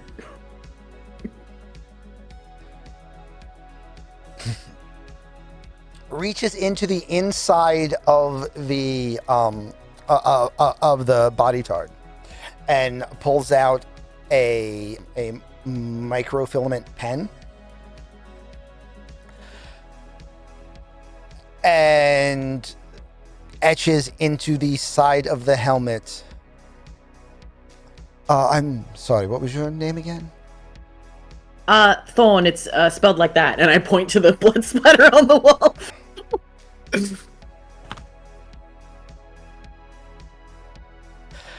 And etches into the helmet and then hands it back, and as you turn it around,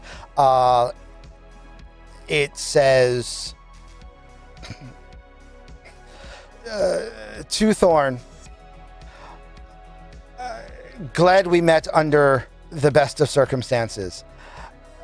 And then it's just signed with David Bowie under that. They put their skull back on. At some point, we need to have Thorne meet body sculpted Prince, just so they can change names. It's just two symbols.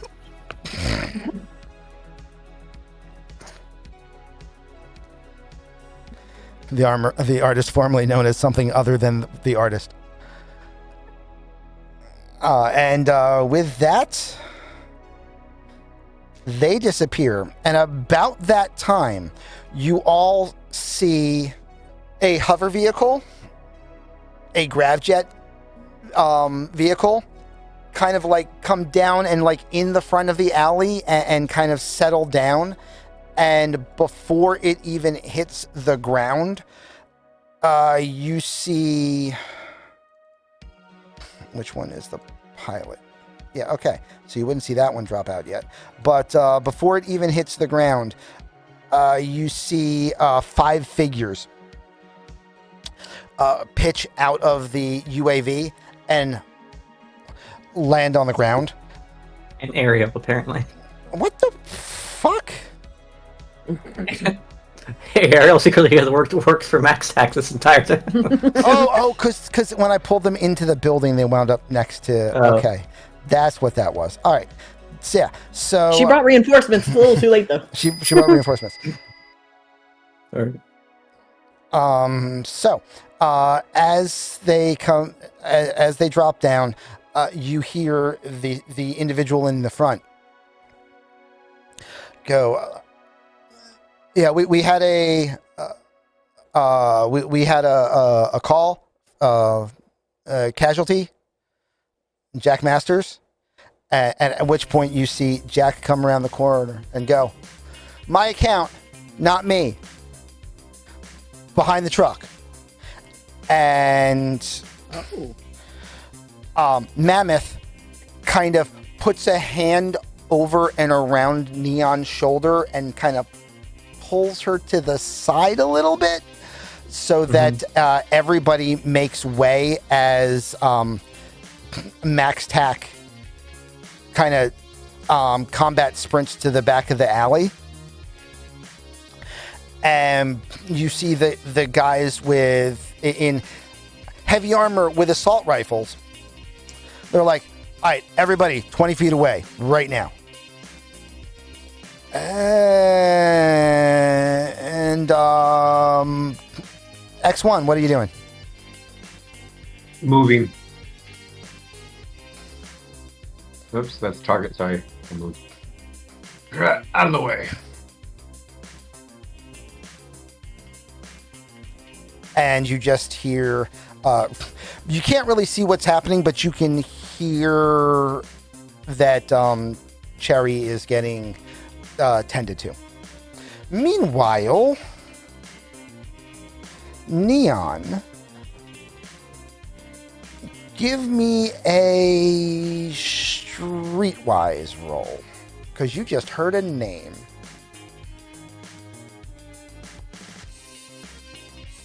Can I piggyback since I heard it too, or no?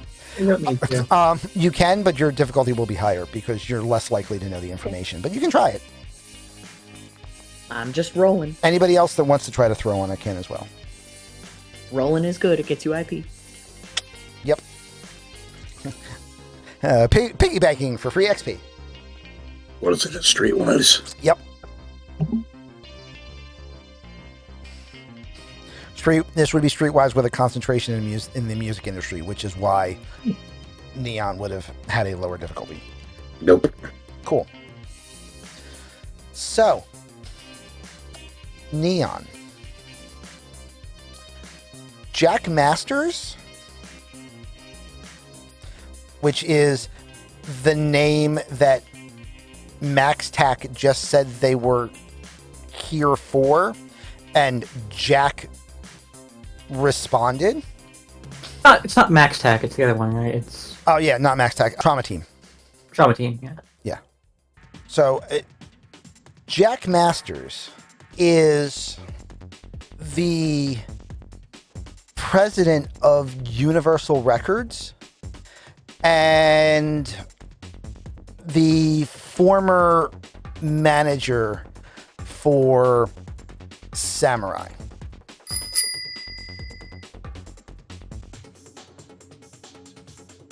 Neon will pocket that information away, but she's focused right now on something else. Mogwai, was there anyone particular you wanted to play that card on? Because some situations will be dirtier than others. That's all I'm going to say about that for a moment. Okay. So, Trauma Team are working on Cherry in the background. Everyone else is where they are currently. Oh, it was for Bacon? Okay. What does everybody do? Well, I was initially going to come up next to Neon, but then I realized she might want to be square with this person here, so the Thorne kind of stands there, and yeah, there you go. I'm going to ask Strider to take a look at Mammoth real quick. Okay. Neon will just kind of bend down and look at this person. Okay. They're fairly messed up at the moment. They're half of their face, the flesh has been pulled back from the subdermal armor. Their arm is broken and bent the wrong way in a condition that you are all too familiar with. And they are like their eyes are fluttering like they are trying to focus and regain full consciousness, but more than likely, they, aside from everything else, they probably also have a fairly major concussion. I need to get you treated. I just kind of look down at her. Treat her? I mean, she's stable, isn't it? She's stable. She's not going to be very responsive, though. What are you trying to do? Are you trying to get information, or were you just gonna dump her back with her gang to send a message? I want to get to know her. Why? She's a Nazi. And I don't know, that's not hyperbole. She, wants to identify that way. I know.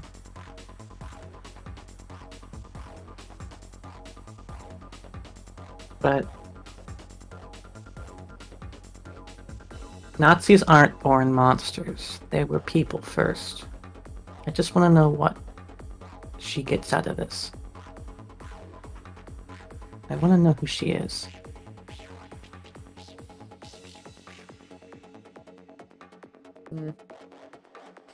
They don't say anything else, but they're obviously bothered by this.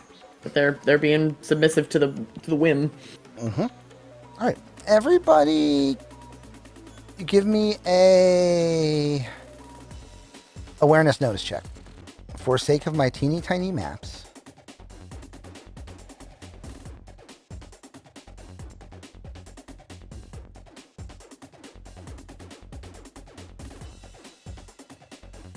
We're moving that to there.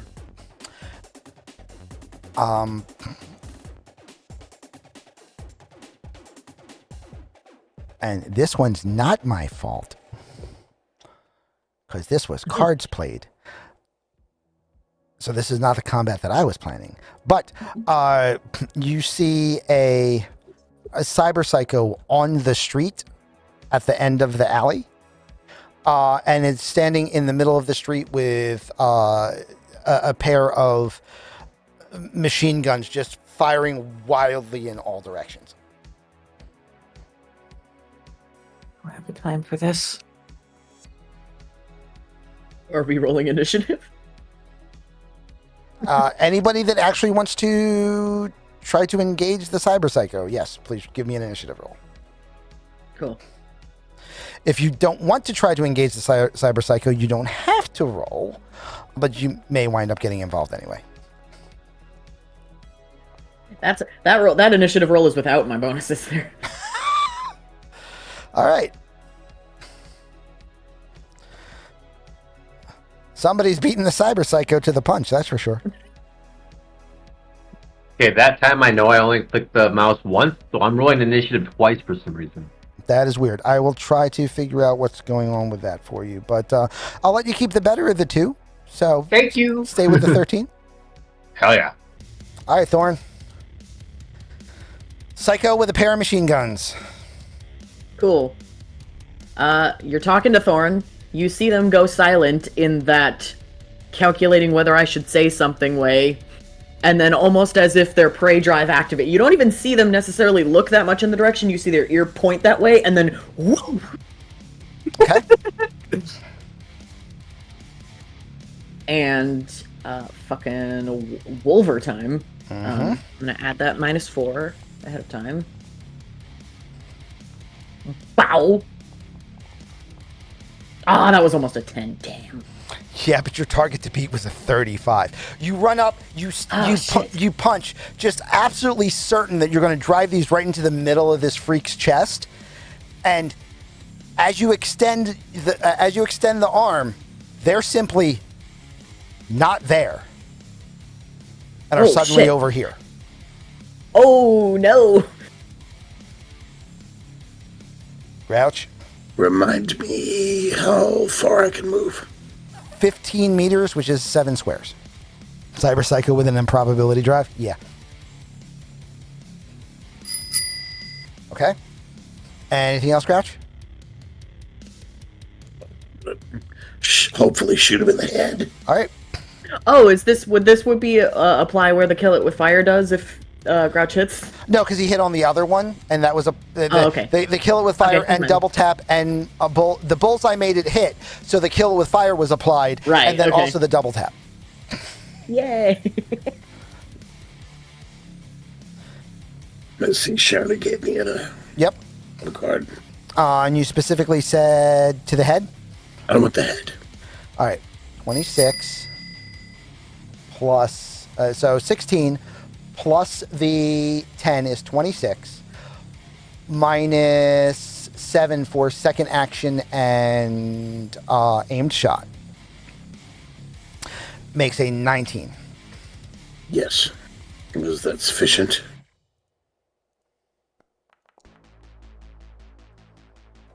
And he does not dodge. Cool. So you'll hit damage of 14 to the head, and you see Buckshot pepper the armored face of the Psycho, who, having just dodged out of the way of claws and then gets blasted full in the side of the face with a shotgun, and you just see scuff marks in the face and nothing worse than that. You just see, and then towards Grouch, you see.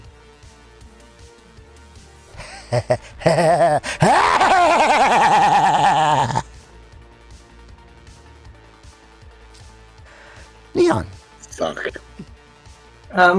Is there any part of him that looks unarmored? No. Okay. There's Does not that even look any like it part of hurt? him that looks human. Would that look like it hurt though? His face? No. Okay. Neon's going to tell Strider and Mammoth, so we'll tell Strider to help this guy, or help, stabilize the Nazi lady. And we'll Okay. also grab the hilt. We'll grab the hilt of her sword, and dash behind him. All right. As she does, for the cards played, it says the one that's like, rather than making a roll a 10 or take a 5 in Cyberpunk. Is that like a crit, or? It would be a take 10 on a D20 system. It's a take 5 in Cyberpunk. So does that mean it's a crit? No, it just means you get it means you roll a 5 on your D10 rather than having to roll.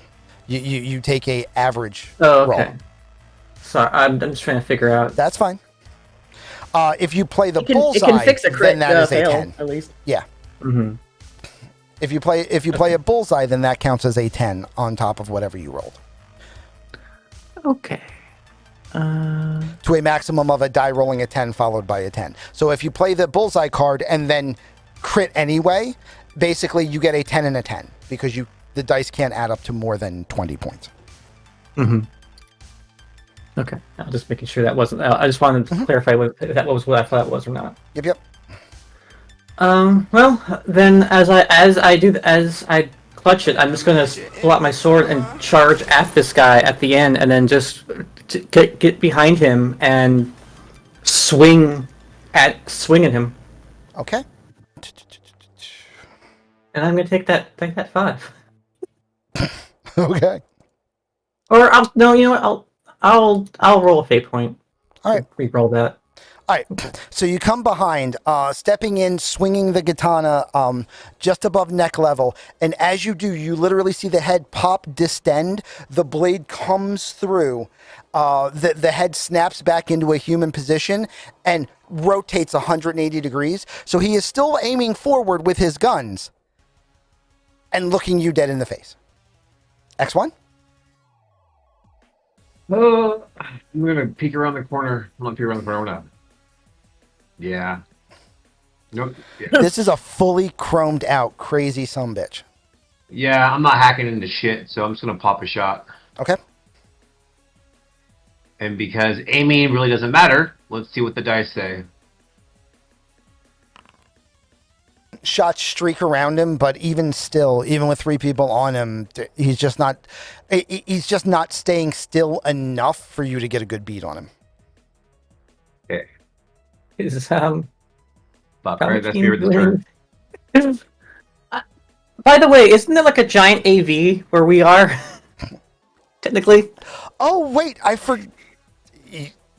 just made a terrible mistake. And also, the whole med team is here, so I don't know if they would do anything about this. They're about to. Cool. I will use the card that I just needed to justify as the heavy's attack. So, the Cyberpsycho prepares to shoot Thorne. I would roll to see who it targeted, but Thorne said, pick me. So, however... For the drama. Gimme. Cyberpsycho definitely counts as a scene not safe event. It sure fucking do. Before the Cyberpsycho gets to have a chance, a Mysterious Stranger card was played, which means, which was to trigger the next time someone attacked one of the PCs. And so that Cyberpsycho, that Mysterious Stranger card is going to be the Trauma Team Sniper, to which the Cyberpsycho sees the shot coming and dodges out of the way. Hey there, Thorne. How much armor you got? I mean, 20 all around. I didn't, like, Nice. nothing was even worn. Cool. All right. Your torso armor ablates 1 point. Your left leg armor ablates 2. Your right leg armor ablates 1. And your head protection ablates 1. Jeez. And what you guys see is 2 machine guns, both train on Thorne, and just open fire full auto. And Thorne hits the ground. Do I... Okay. Uh-huh. And literally, had your armor been 19 instead of 20, we would be having a different conversation right now. Could you remove all those points from the armor for me? Because it's a lot of different... Yeah. Yeah, I can do that real quick. Easy enough. Barely an inconvenience. So basically, it's 1 all around and 2 in some areas. Fucking ow. And with that, the 3 trauma team guys are going to fire position and open the fuck up, because trauma team does not play. I mean, there's a little bit of damage. So, Thorne, start of your turn. Okay. Ow, first of all. You have never fought anything like this before. He is faster than you. He is stronger than you. He is better armed and better armored than you. You have never had this problem in your life. Okay. I barely ever do this, and I'm going to barely ever do this, but I'm just gonna, one time. Now is the time. That. Okay. So that gets you 3 wounds back. So you are no longer critically wounded. It just looks very bloody to everybody else. You're still wrecked, and another shot like that will likely put you on death's door. But, yep, okay. What do you do? Incoming fire has the right of way, always. He's armored everywhere. Yes. Did the trauma team, when they fired on him, seem to do anything? A little bit, but not even enough to knock the wind out of him. Okay. This is critical moment. Even got a crit card? Yeah, if anybody has a bullseye, yeah, I'll but Your otherwise target I'm to attack him in melee will be a 28.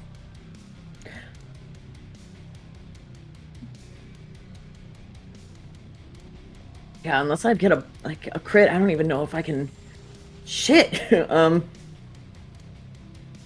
So I can move 27 units, like meters, according to my character sheet, if I'm correct. Yes. Yeah, you can run 27 meters, which would be the 13 squares.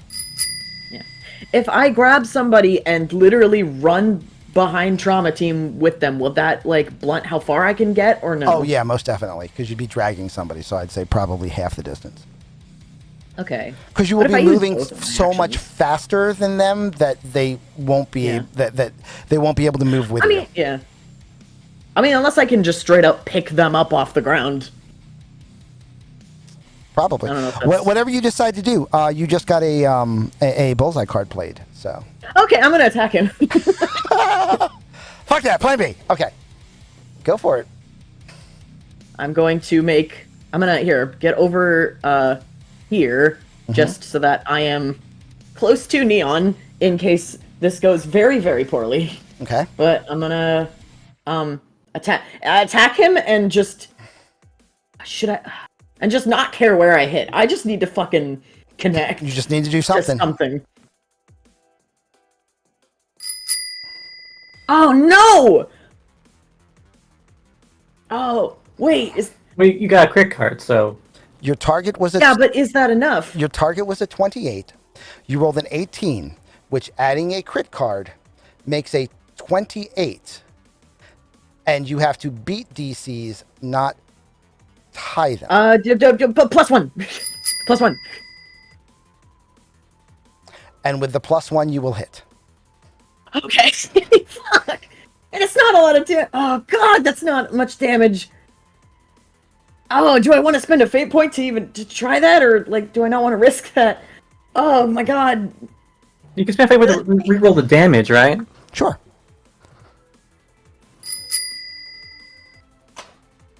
I'm gonna try. I really hope that this isn't less. Please, God. That was 1d6, not... Try it again. 3d6 +1. Okay. Well, that was technically better, I guess. Your wolvers go to dig hard into the armor on his right leg and just scratch. I don't like this game anymore. Do you do anything with a second action? Right, I got a second action. You can. Your second action is penalized. You don't have to do a second action. Okay. But you have the option to do a second action. Would she get what?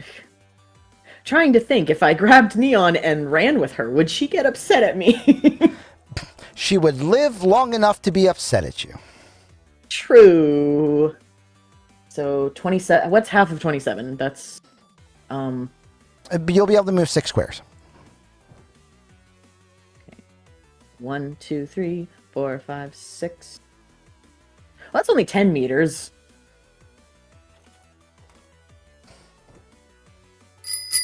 In the measure. Yeah, that's fine. Anything's good. No, I just mean like if it's half of 20. Oh well. Oh, I already moved a bit. Okay, never mind. Yeah. I'm grabbing Neon and running with her. Okay. You can pout about it. And basically just obviously moving towards to try to get her behind med team. That blocking whatever this guy's about to do with my body. And with the she can get her gun out if she wants, but with no. the cards that were going. played for your bonus actions, I'll say that you managed to get that far. Okay. And I'm very specifically blocking her in case this guy opens fire on me. Oh, yeah. Or attempts to open fire on her. They are blocked. What you got, Grouch? Wow. Okay. Oh. Take another shot at him. All right. I'm going to call ahead. Okay.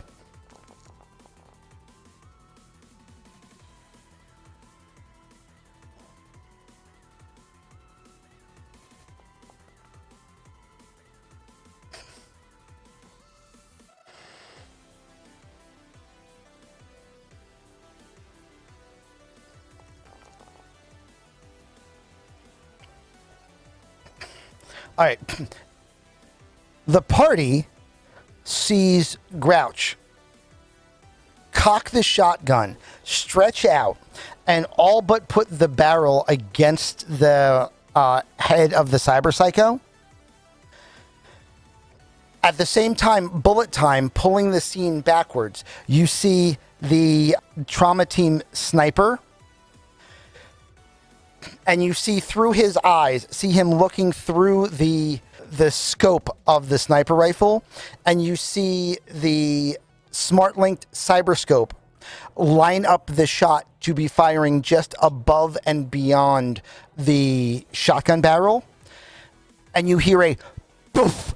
At the same time, you hear a poof from the shotgun, and both occur simultaneously.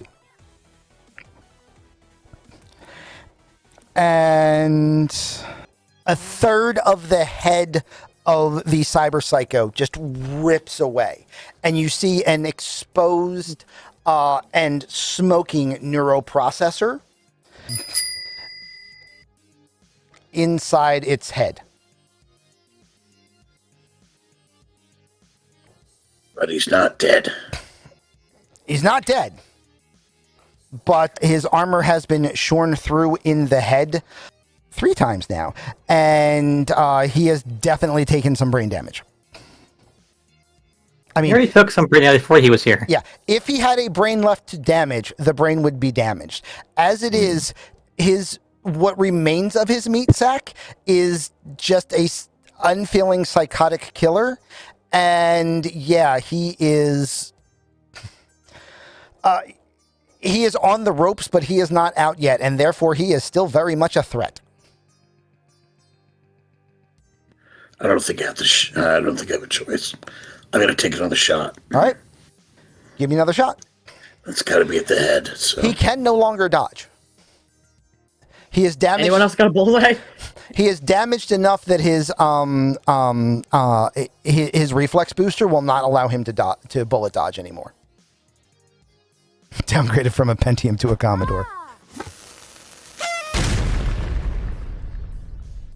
that's one card because I desperately need the help. Mm-hmm. That's one peanuts because I really need the help. All right.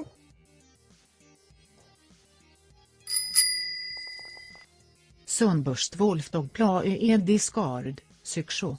Fate point. I'm not taking that. Fate point. Yeah. Okay.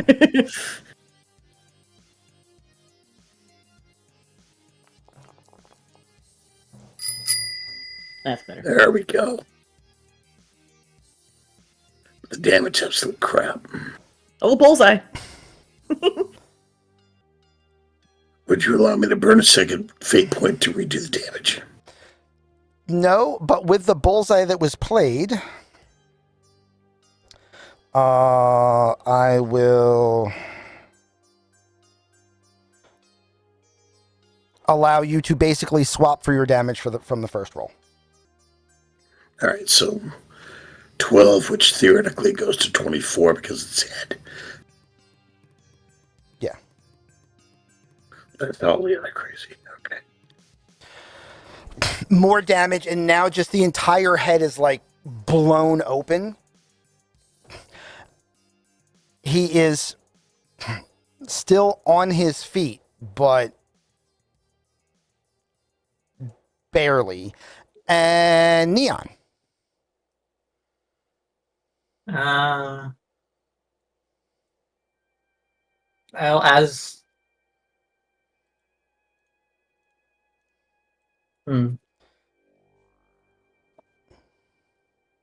You know them well enough at this point to know they have never retreated before. Ever. yeah. For any reason. I mean, his face is pretty well blown open. A well-placed shot should finish him. Yeah, Neon's gonna take a shot at the head. Go for it. Shot lands, but doesn't seem to do enough damage. You still got some armored processes on his face holes. Do I have any other fate points? Yes. Can I re-roll the damage? Go for it. Fate point for a damage reroll. That's Nice! a little bit How's that? different. Yes! So you turn, bracing your arm across Thorne's shoulder to brace the pistol. Aim for the exposed section of the forehead that has been blasted open by repeated shotgun blasts.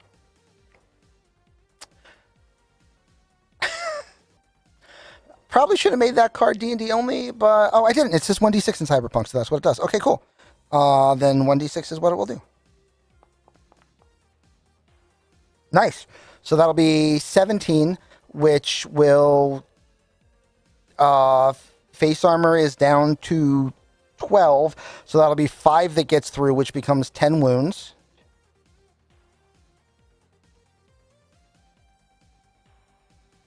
And I thought the armor was destroyed. It is being destroyed. It is cracked. Okay. It was cracked through enough that you were sure that you could get a shot to land, because originally your bullets would have bounced off. However, the Cyberpsycho most definitely falls over prone.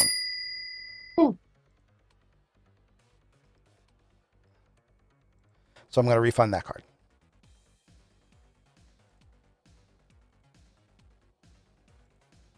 Okay.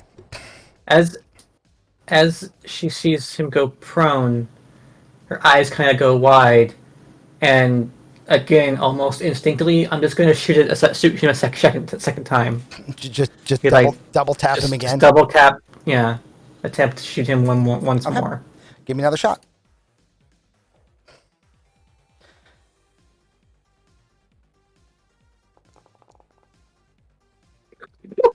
Oh.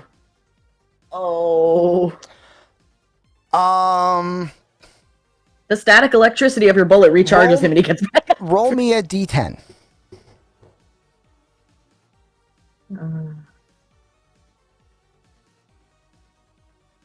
What if I add up? Can I add a +1 to that to not fail? +1 and -1s don't change crits.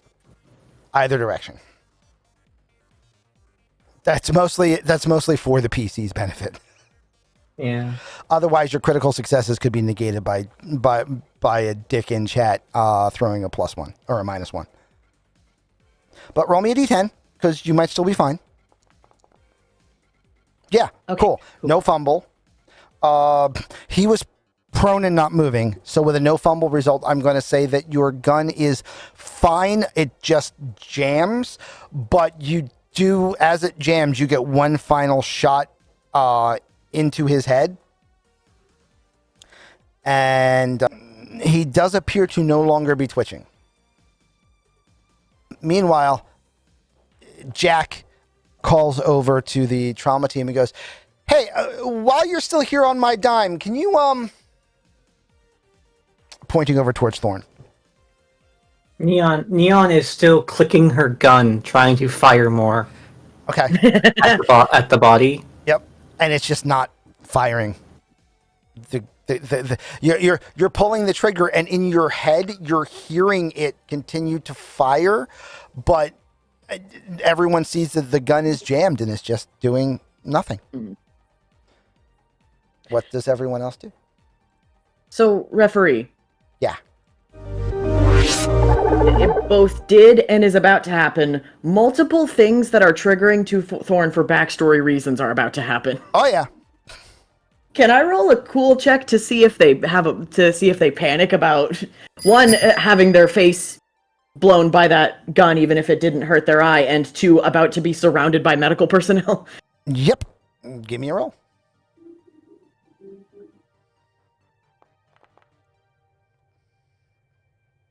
Maybe should I do 2 rolls or just one? One is fine. You are put off, on edge, and very uncomfortable with what's going on. But until somebody else, until you feel threatened or triggered again, you're good with where you're at right now. Okay. So Neon sees Thorne, like, seeing this kind of, it's like they were about to run past the medical people, but then they kind of stop and get down to a knee. Mobile you can wants feel to set the weather. their Crazy static lightning, can see dry that dust. on their nylon mask, where the bullet scuffed their mask, now creates essentially a matching crack where their scar was on their face, and their arm is around your waist, and they have this like white knuckle death grip on your waist right now that feels a little shaky, and their tail is just very bristled. They got all their hackles up. This is very twitchy and panicky even for Thorne. Neon's going to just grab like the back of their head and just pull them, like squeeze them into like their shoulder, or like their, just hold them really close as she kind of clicks the gun 1 or 2 more times, and then just sort of drops it and just lumps against the wall with Thorne. All right. What is Grouch doing? I have to reload Okay. the shotgun. All right. So you back against the wall, and are currently reloading the shotgun just in case anything else happens. What Right. is X1 doing? I have a shot aimed on the Cyberpsycho's head in case it starts twitching again. I'll take a shot. Okay. All right. The medic walks over towards Thorne.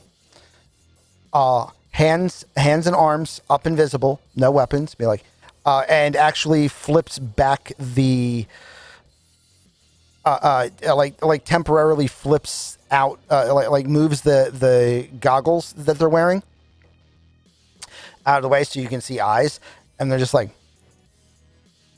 hey, I'm just here to help. You got pretty shot up. I just want to check out, make sure you don't have any interior bleeding or anything that could cause you to have a major problem in the next 5 minutes. Okay? My name's Adam. I'm one of the good guys, and just here to help. Are we cool? I just sort of like, as he's saying it, I kind of like nuzzle into Thorne, just go, it's okay. I'm not letting you go. Thorne pulls back and looks at you. Here's an interesting thing. Thorne has never told you that they necessarily are... This is, like, in the year, this definitely has not come up. They have a weird trigger with official medical personnel, so they pull back and look at you as if they kind of, like, are looking between him and you, like they really don't want something to happen. Like they're almost pleading with you to do something, but there's no possible way you could know what.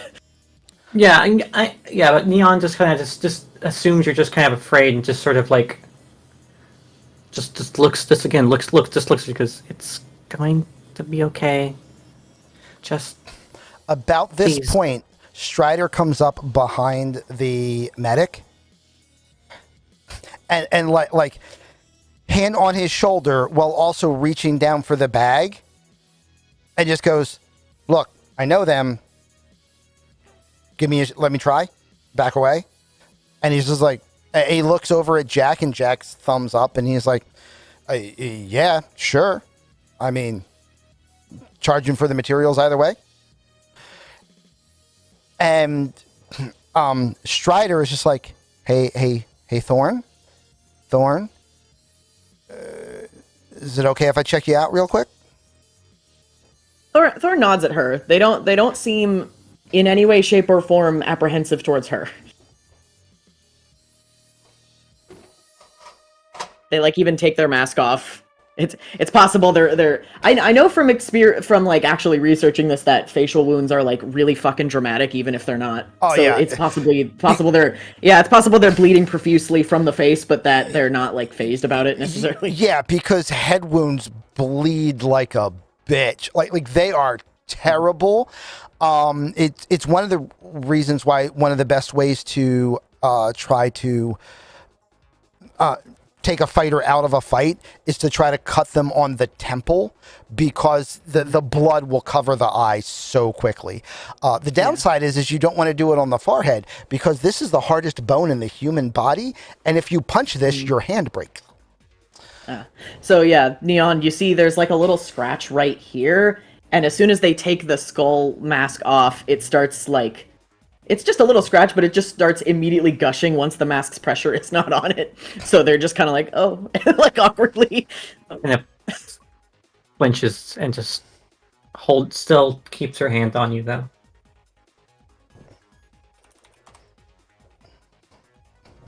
Okay.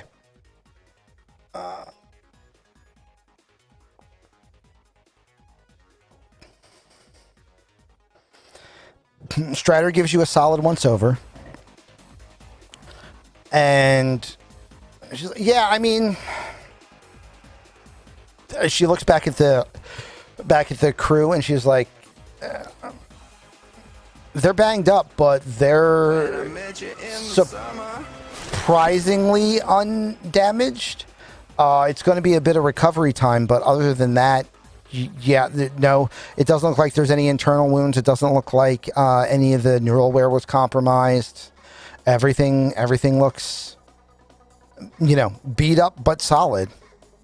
And at that point, the medical just come over to Jack and is like, all right, one critical injury and one additional trauma response on site. And I mean, you weren't responsible for the psycho, so can't charge you for that. And whatever caused these injuries was already dealt with before we got here, so there's no combat response fee for that. So I guess we're good. He's like, no, just put it on my account. Just in case it's a rough night, do you have a replacement card?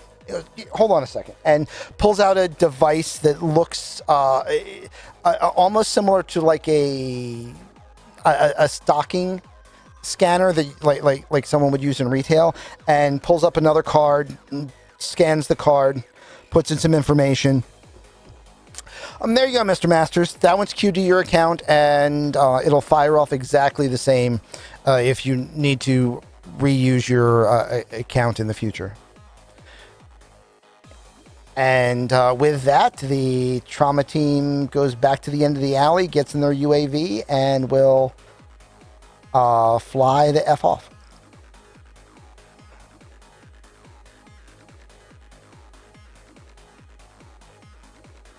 Fire alarm is going off again. Okay, then we'll take another quick break. Yay!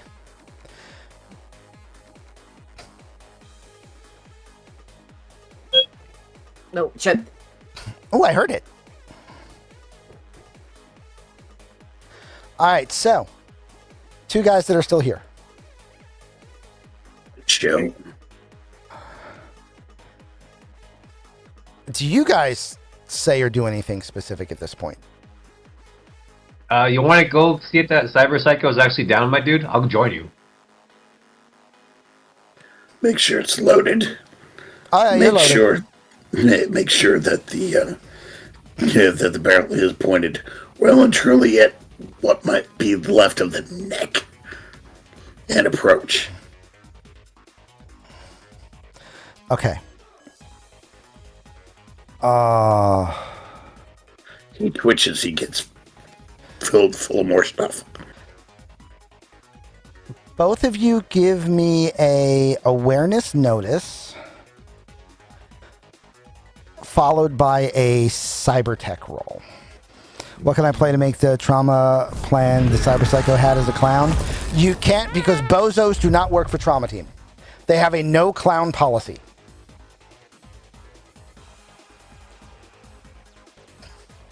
What was the second roll we had to do again? I'm sorry. Cyber tech. Thank you. What you can do in the future is play a card to have the Bozos gang show up, because that's what you want if you want to bring in clowns. Don't worry, I have some fun clowns planned. Because of course he does. All right, so you are aware, X1. You saw the way this dude moved.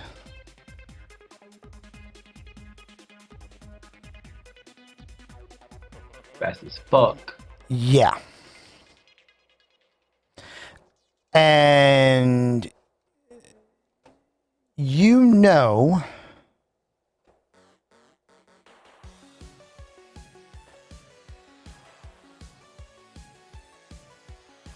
because of the way he was moving that he has some high end. Actually, Brufros, I didn't invent the bozos. They were already in the game. It's not even my fault. They are a very traditional clan, a very traditional gang in the game. Been there since the dawn of time, which for those who don't know is the late 80s.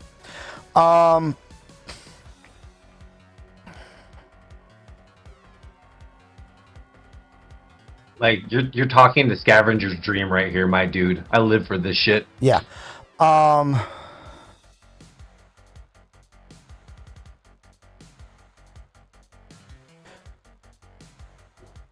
You can tell that this dude has some like rare or limited kinds of implants. Some stuff that if you know a true Ripper Doc, the Ripper Docs for which the name Ripper Doc was coined for, they could probably cut away the existing meat from the Cyberpsycho. Okay. And could harvest a good amount of cyberware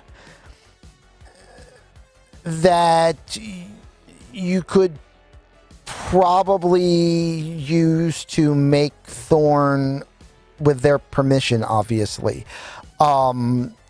bigger, stronger, faster, and more resistant to pain. Love it.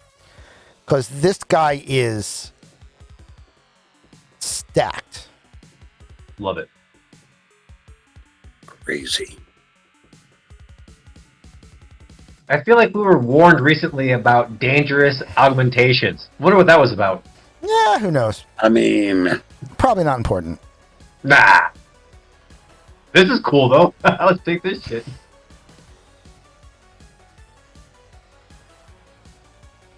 in the meantime, we can also, at least theory, grab the guns and shit and find a night market. Yeah. Mm-hmm.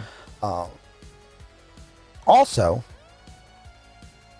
for the record, Grouch knows that exact kind of Ripper Doc. Yeah. Yeah. Full body conversion. No. Grim, the guy at Forsaken. Right. He is a Ripper Doc that specializes in weapon systems, but also is very much does not mind using or acquiring secondhand parts.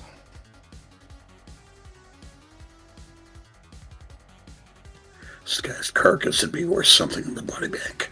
Oh, yeah. Mm-hmm. Still, I mean, jeez. Is he like off? Are we sure he's off? Oh, yeah. Yeah, he's Okay, sweet. he is quite flatline. Awesome. And I guess I'm glad you have a big truck, my dude. I doubt it. And we take everything. We still have to offload the kit and everything for the band. So this may take some time. I mean, the good news is you're not worried about his comfort, so you can pack him into a fairly small area. Fair point. Sheesh. We would like to thank the Red Chrome Legion for their generous contribution. Oh, yeah, and that's not even any of the chromers. Like, if you want to... If you guys could legitimately leave the band and their gear here for a minute and just stack a dozen bodies in the Hummer and go make a delivery to Grim to put on account to try to get some new stuff for Thorne and or yourselves, because I mean you kind of do like have this heart. heart condition, brah. Yeah. Dude, let's get you do heart. I don't know how I feel about this, man. I mean, Normally I would say for you to talk that out, but don't do so if it hurts. it does right now, if I'm Yeah. honest. There we go. A big shiny heart for Bacon. Aww. As we're unloading the back alley, I want to check in with my buddy Mammoth and like, you okay, bud?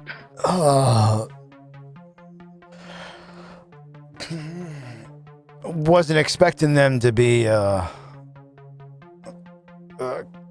quite that good at slugging, but yeah, I'm gonna be okay. Anything I can do for you? Nah, I'm all right. When I get nothing else is gonna happen tonight, and I'll head over to a Ripper tomorrow and just get everything checked out. make sure no systems are leaking. Cool. Give him a tiny fist bump and then continue working. I say to Mammoth, I'm sorry I wasn't able to help more than I did. It's not your job. I'm all right. It is anymore.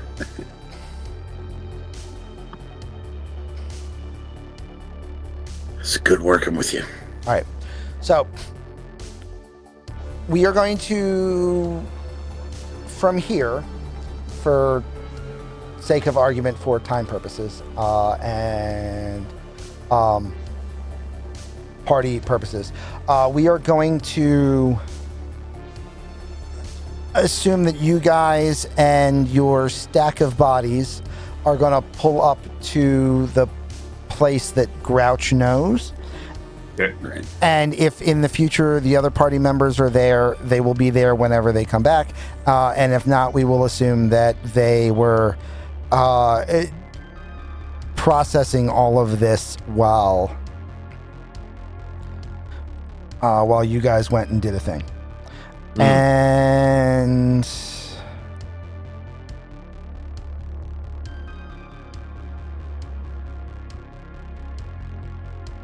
Oh. Scene change. scene change. Don't feckin' say it. I'm not. You don't have enough breath to waste on that shit. There is also that.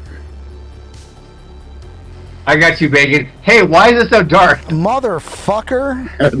My dude. Okay. No. Okay.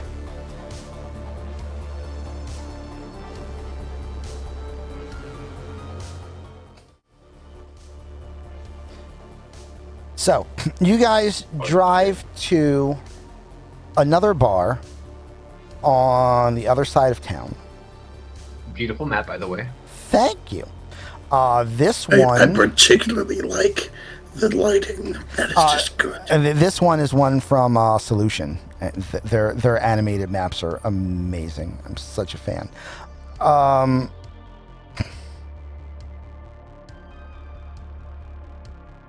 And Bacon is for as you pull up to the front, you see this like in what looks to be in like an old bank building with that like Gothic noir kind of architecture on the outside. Yeah. You see a neon sign in the front above a double door set on the corner of the building. And the sign above the door has the word Saken, Saken, written 4 times. It goes neon, neon, neon, neon, and then all 4. Neon, neon, neon, neon, and then all 4.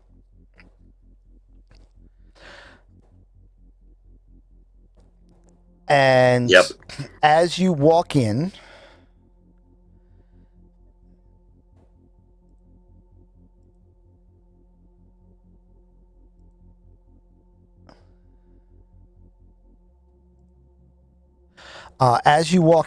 you see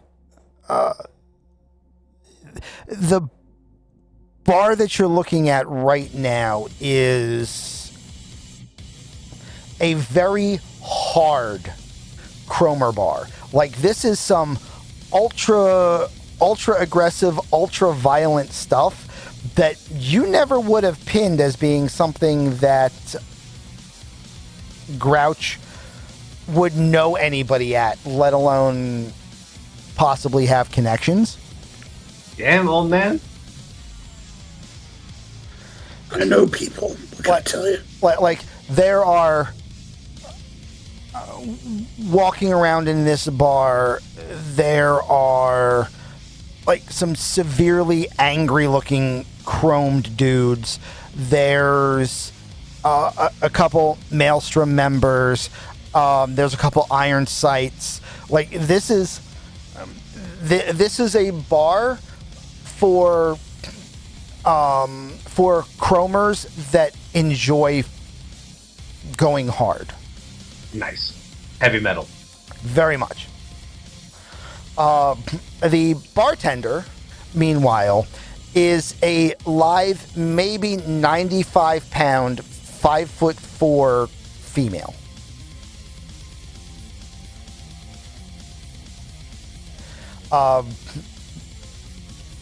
Grouch, you know that the fixer that you're familiar with, not the fixer, the Ripper Doc you're familiar with that works out of this location, has their office in the back.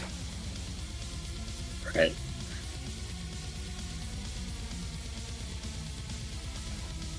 Well, what do you do? And approach the...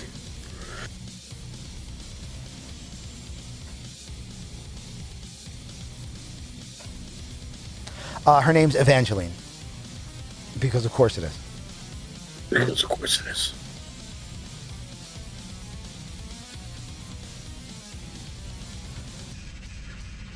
Hey, Gramps. How things going? Could be worse. How we doing, Evangeline? Sunday night. Yeah. Is the Gremlin around? Yeah. Dropping off or picking up? Dropping off. Doing a bit of business. Alright, looks in the corner. You got anybody else with you? Everything's cool? Things are cool. Alright. Drive around to the back. I'll open the back door up for you. I'll be there. Alright. We'll go get the vehicle. Prepare to offload all of the bits. Alright, well, we will take you guys and we will cycle you to here.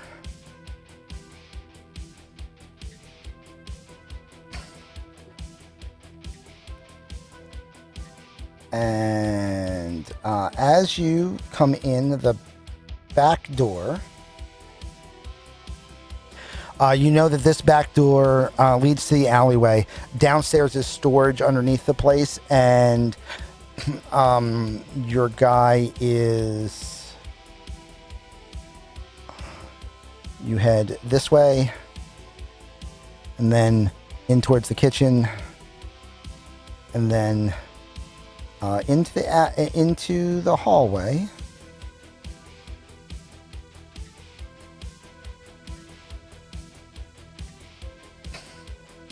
And then into a dimly lit office where you see a almost completely full-borged looking Ripper Doc in basically just tattered remnants of clothing and surgical scrubs, and their chrome is all dark black with red lighting and red wires. Their eyes are red with just black irises in the middle. I can't hear you yet, but yay! So, okay.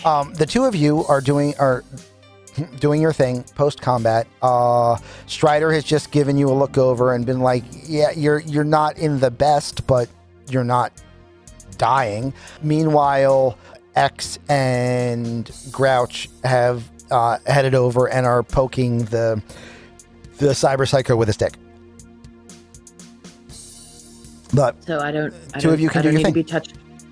So I don't need to be touched by the I like gesture to the medical team people. Yeah, no, it's fine. Okay.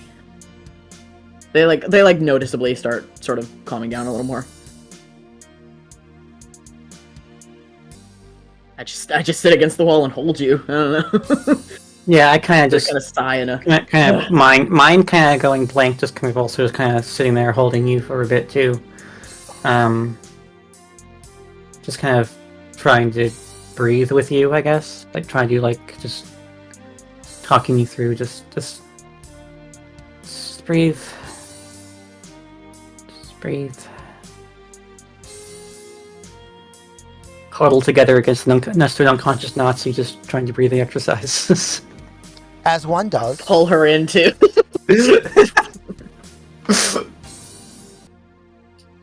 Just a trans rocker, a dog person, and a Nazi, just trying to get by in this crazy, crazy world. That's just the plot to a season of JoJo's Bizarre Adventure, really. That's just one episode. That's just a filler episode. That ain't even nothing. That's just a filler episode. Yeah, I'll let Vega. Squirrelheim, my emotional support Nazi. If Vega treats me, it'll be like 1 wound box a day. Yeah. Cool. So 5 days. Yeah. Not terrible.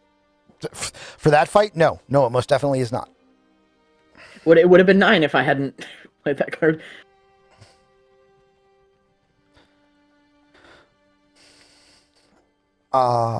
Grouch and X. Yes. You guys have a grand plan. Do you want to try to throw that by Neon or Thorne, or are you just going to let them... Are you going to go do your thing while they just sit in the corner for a minute? No, I'm going to check in with them real quick. Okay. That's be a good like, idea. Yeah, So you two look like you want to have a moment. You cool if we just do some cleanup work here? What does that entail? Like just Getting rid of the dumping them bodies and getting somewhere, paid for it? No, we're going to get paid for it. We're going to a Ripper Dock and get some money. I like shrug at Neon. I mean, if you two need to go, I can wait out here with Mammoth and Jack. Vega can work on Yeah. the chick here, pointing at the RCL. Mammoth looks at the group and just goes, if we're going to be doing this, which is fine, let's get everybody inside first. And if anything else happens back here the rest of the night, I don't care. Got it. Neon goes, I mean, if one of those machine guns work, you two might want to keep a hold of one just in case. Oh yeah. I mean, this will take some doing, but we're gonna do some cleanup. Mostly in the interest of not splitting up right now. Maybe just throw that goober in the back of the truck and take a breath inside with us. Yeah, we can get that. Yeah. Right, Maybe can just go cut off his head like a vampire. Make sure he doesn't get back up first. Or... Just go inside. Let's just go back into one of the dressing rooms. Okay. Everybody heads inside. Mammoth excuses himself to go and handle business. Jack is standing a decent distance to the side. Dexy and Ariel are making sure that Cherry's taken care of. Yeah, that's the other thing this thing I want to do too is before any of that, moving inside, I'm going to go and head over to the truck and see how Cherry's doing. Kind of like tap on the side of the truck, just kind of looking over, going, "Everything, you okay?" Give me a first aid roll.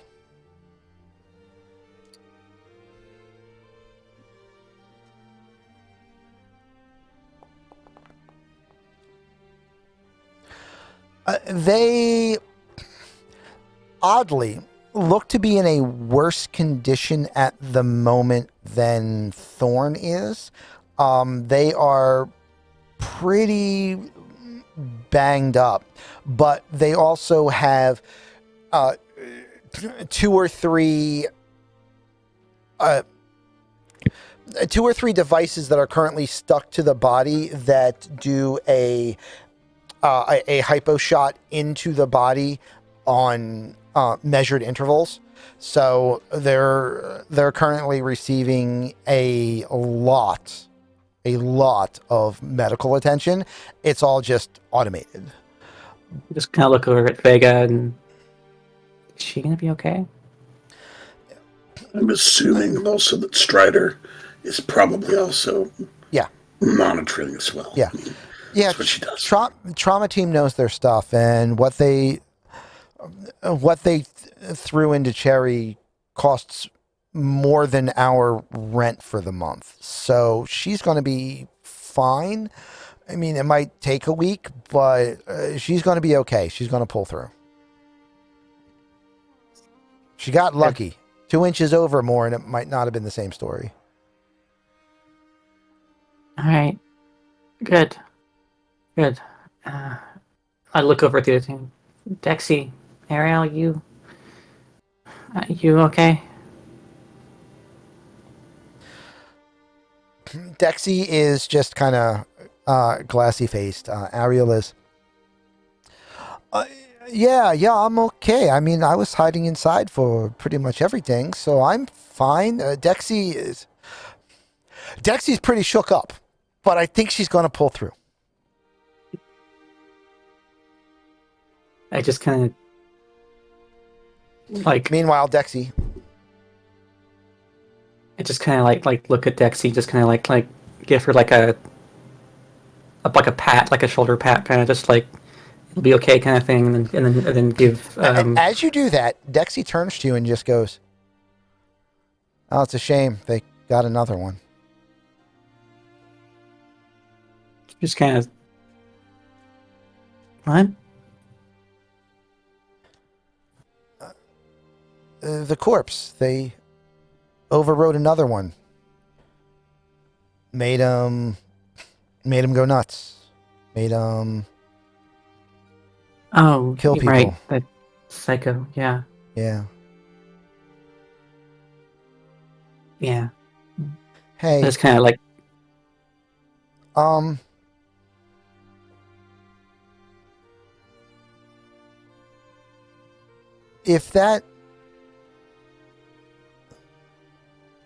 If that ever happens to me, know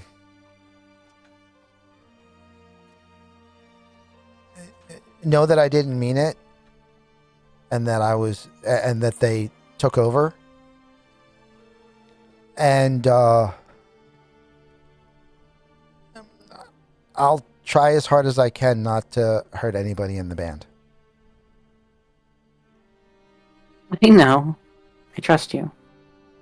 We're all in this together. I know you wouldn't hurt anyone willingly. Okay. Besides, if that happens, I'm sure Cypher could help.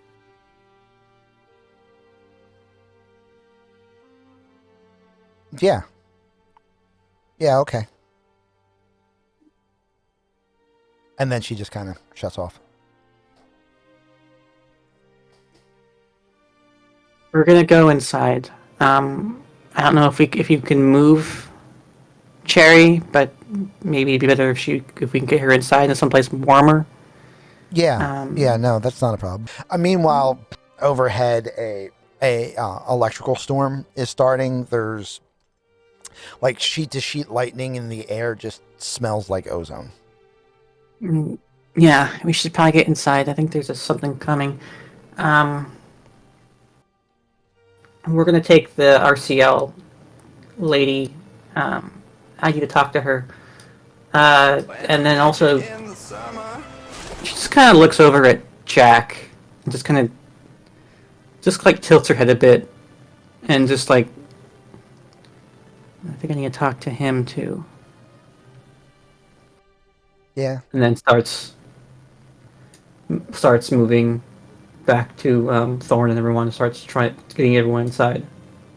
Yeah, and interestingly enough, when you went to go check on Cherry, Thorne did not follow you. They actually approached Tagger and just buried their face in the crook of his neck and have just been taking measured breaths, which they don't usually split off from you, especially after something like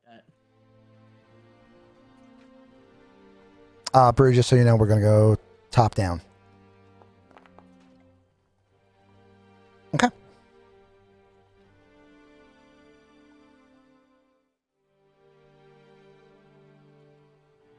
All right, keep going.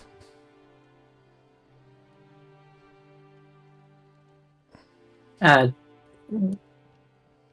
just look over at the guys and just. All right, well, you two gonna do your thing. Be safe out there. We'll be in here until you get back. We'll let you know. Try to avoid anyone else, any other gangs Definitely. or borged out psychos or anything. No, we hear you. Take care of the band.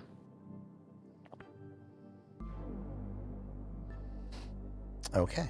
And she'll kind of look over at Thorne and see them with Tiger, and I'll just move over and just kind of move up behind them a bit. Just go, hey. Can I touch you? They nod. And I'll just grab, kind of put my hand on their shoulder and kind of run up their neck and kind of scratch them behind the ear and stuff. And you want to go inside? They nod. Okay.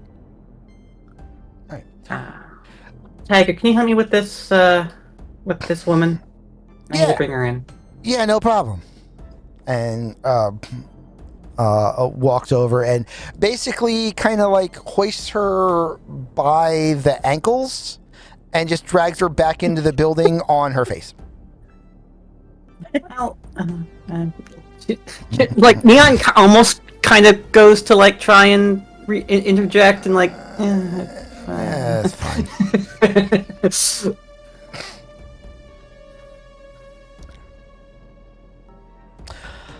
Everyone roll me a d10 because we got the party going in two different directions, and whichever group has a higher roll is the one that we start with.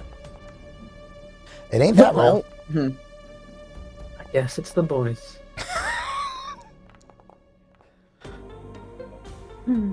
Well, the boy and the other one. Yeah. Yeah. The boy and the robot. The not girls. All right. And we will... Hey, Morgoth, did you ever play Watch Dogs 2? Mm-mm. What's that? It's a video game. Word. Because your character reminds me of Wrench. Oh my god, now I can't unsee that. Hold on, I'll look it up real quick. All right. Yeah. Super. Yeah. All right. So, you two arrive at Forsaken. You park in the back, as we did in the beginning of the segment, and you walk, and Grouch leads you into the back room, into the office of a Ripper Doc, known only as Grim. Mm.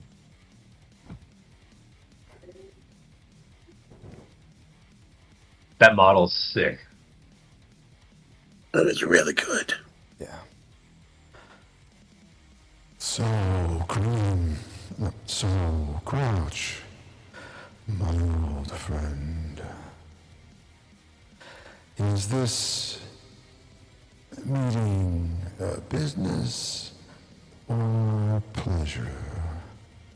And he kind of looks at the red orbs in his skull slowly drift over towards X1. I give a very polite nod. I'm fascinated by this dude. All business. All business. Interesting. Well, does that mean you have some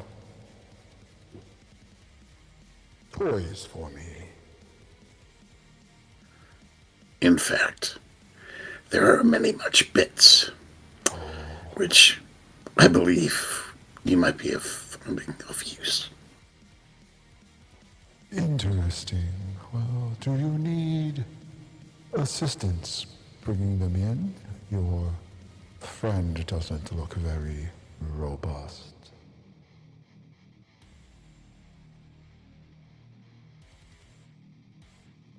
For sake of expedience, Yes, I think so. He hits a We're button dealing with a dozen corpses here, man. He hits a button on the console, and then Cadaver, come to my office.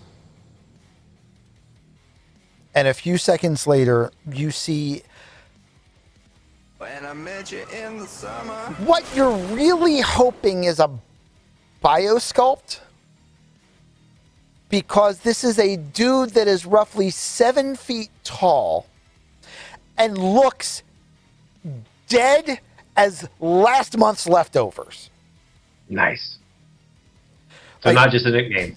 Yeah, eyes are like eyes are zombie lens white. The skin is green and almost rotting in places, and there is exposed bone, or there is exposed tissue in the limbs where wires jut in and out at odd angles. And you just see this giant, ugly, lurch-looking motherfucker lean in the door like by about a foot trying to get in. Cadaver, can you help our friends unload? And the big thing just kind of like turns to look at Grouch by turning from the waist, not even rotating the head, just does one of these around. And then kind of stares at you for a second, and then turns to the door and goes back out the door and towards the alleyway in the back. I'll let Grim and Grouch do their thing, and I'm going to go hang out with Cadaver. Okay. Grouch, are you helping load the bodies, or are you in talking to Grim first? You want to get everything in first? We do wish to expedite, so Okay. I will assist in the offload. So you go out back, and you guys are pulling bodies out of the vehicle and dropping them on the ground, leaving the Cyberpsycho for last. And Cadaver just has like one arm out and is stacking bodies on the arm the way that you stack, groceries up when you're trying to get everything in the door all in one trip. Right, Mindy. And he's got 9 bodies locked on the arm, and just like grabs 2 more with his bare hand and heads inside. I just look at Grouch.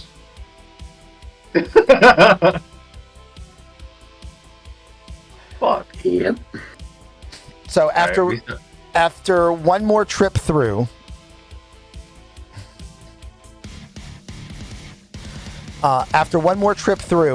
you manage to get all the bodies in. This is quite the haul, my friend.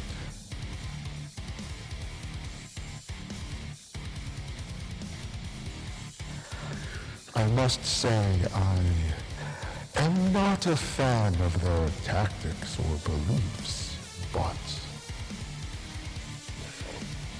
they do pay for some beautiful, beautiful red chrome.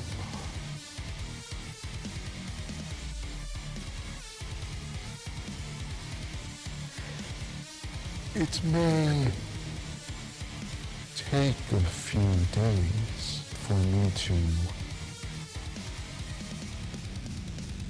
get a full inventory of what's here. Do you have any specific interests?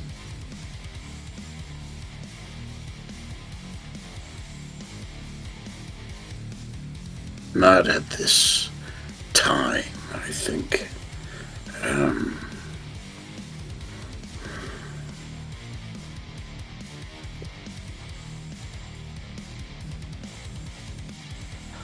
Then I will begin clearing the meat from the equipment. And when I have a good inventory list, I'll let you know what we're dealing with. In case you want any of it first, or just want me to try to move all of it and give you a finder's fee? As always, a pleasure, Dr. Grimm. Oh, the pleasure is all mine.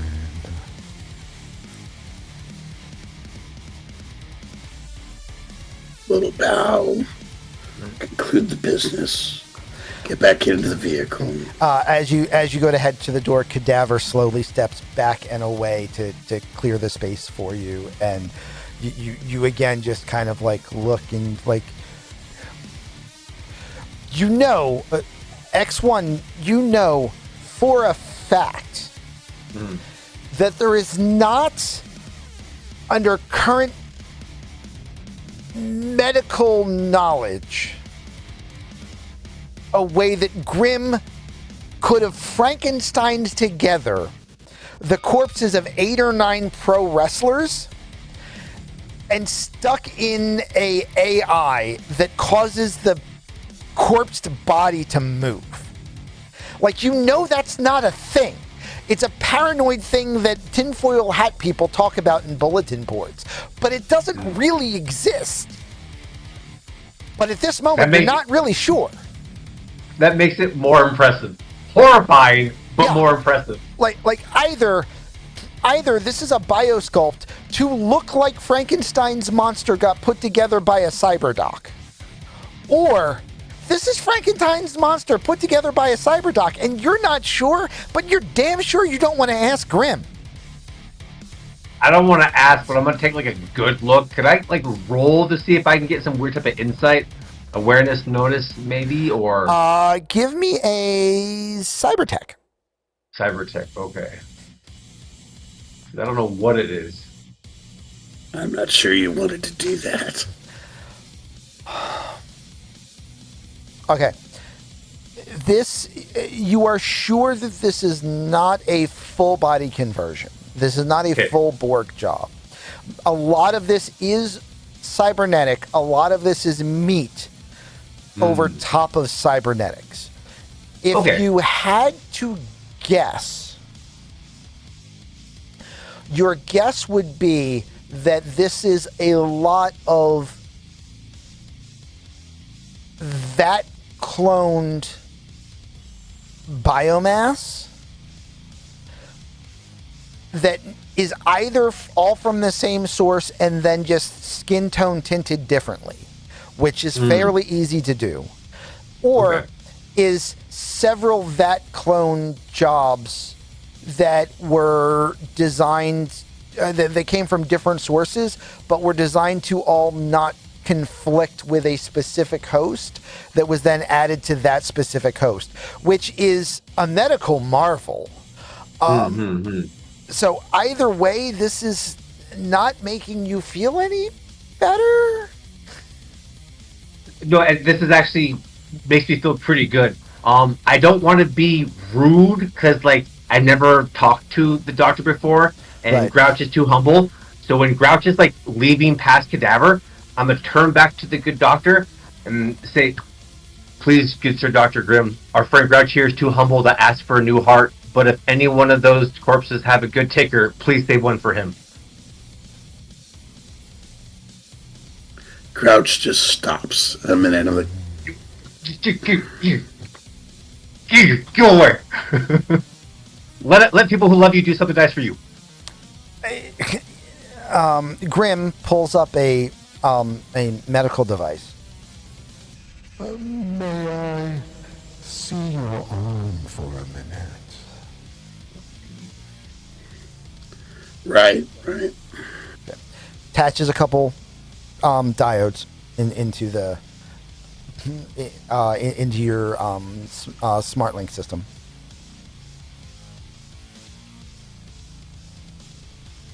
Oh, that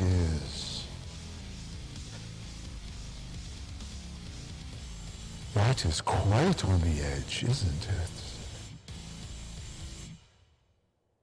Prototype material. There are options. would be I can try to source a cybernetic heart. It would be expensive, but would allow for certain properties that meat does not. The other option is, while you are here, I can take a small biopsy for a DNA sample, and I can begin to that clone a heart for you. It will take 2 to 3 weeks to grow, but the sooner we start the process, the sooner we can replace your damaged one.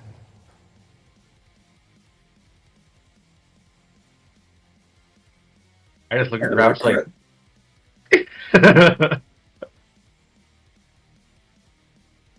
I look right at Exuno and...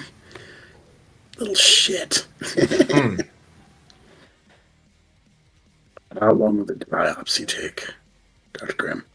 Oh, about 5 or 6 seconds.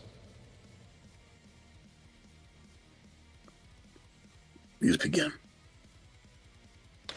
You know, in the old days, they used to assume that you would need to use cells from the lining of the stomach or the peritoneum in order to do this.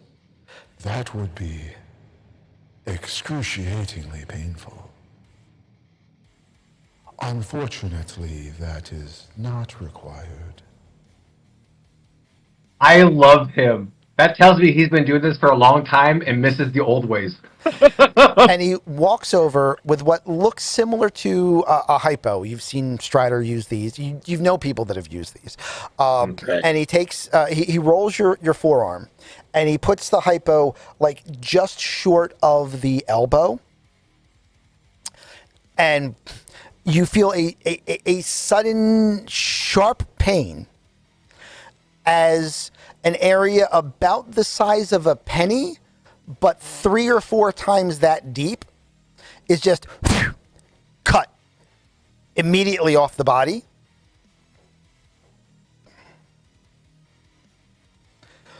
Would you care for a pain suppressant? Yeah, that might be a good idea. And then This grabs mofo another, that hurt. and then grabs another hypo and injects you with a spray. You have 1 additional wound. However, you also, which is your only one, you motherfucker, get hurt more. And also That's a corpse.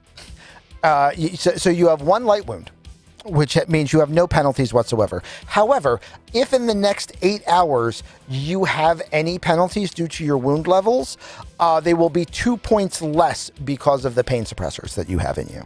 Right.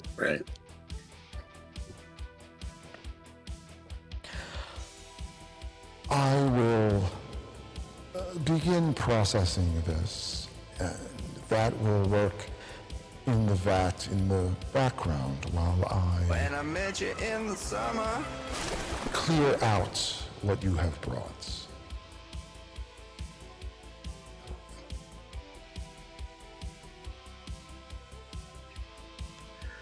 Marvelous. Stop healing everybody. You make me feel bad when I can't hurt them. So your 1 wound is healed because Brufus decided. Don't make me laugh. It hurts when I laugh right now. Come on. Well, at least I'm hurting somebody somewhere, and that just makes me feel better. All right.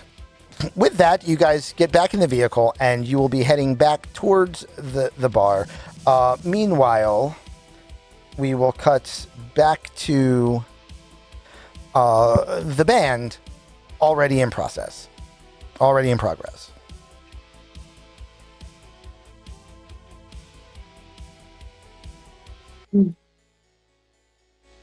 We'll pile everyone back up into the The dressing rooms. Yeah, everybody's in the backstage area. Give me a human perception check.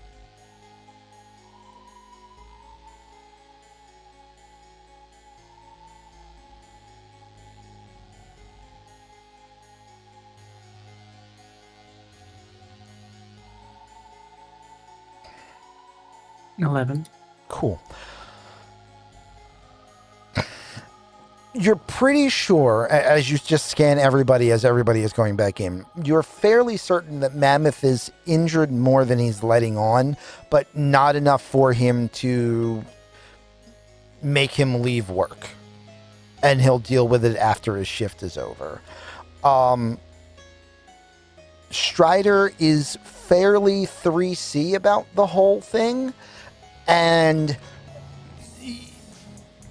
as much as you know she's a non-combatant, you also know that she is a medtech of some sort, and you're getting the idea that she's probably at least secondhand seen some shit.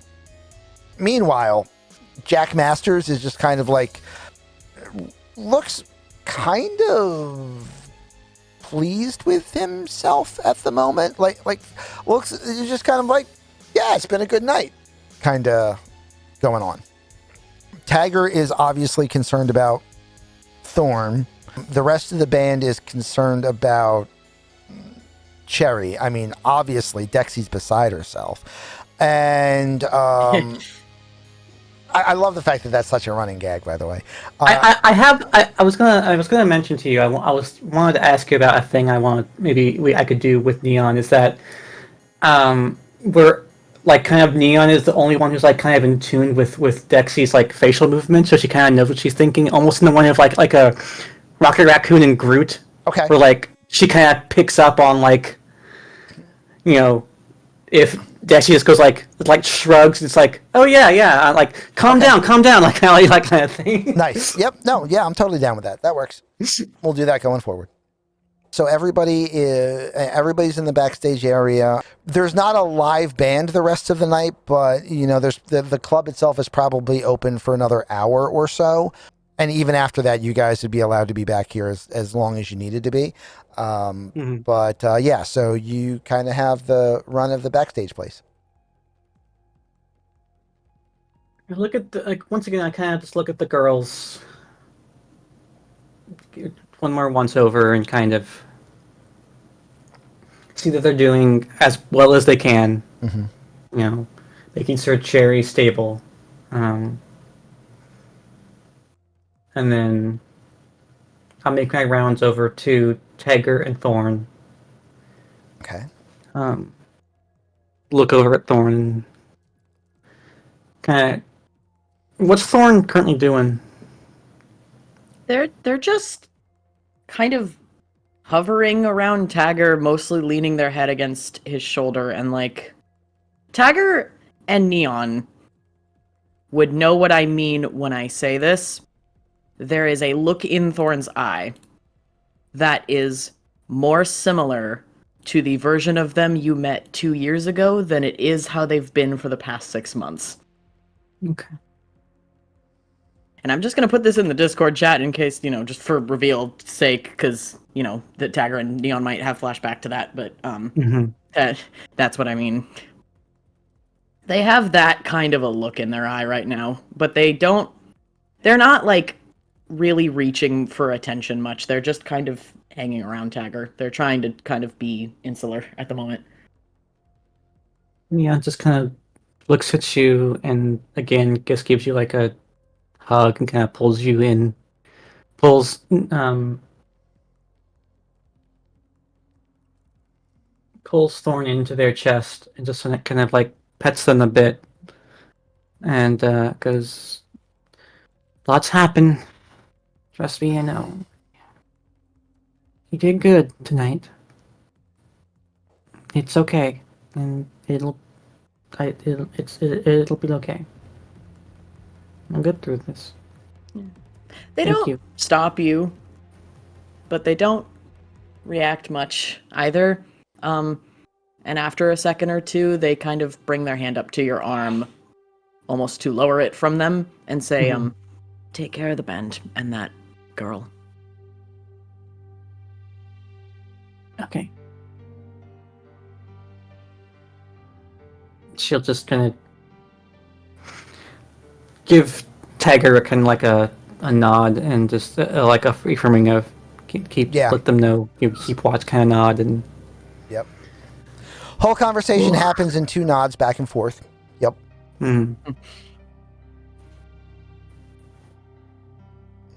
Well, walk over to Jack.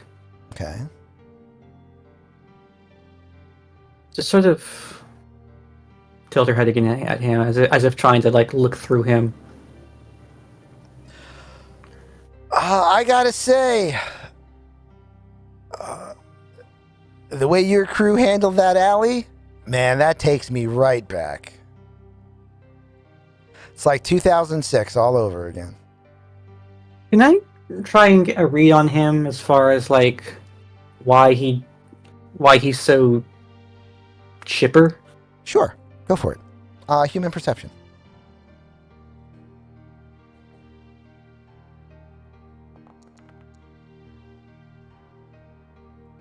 Well,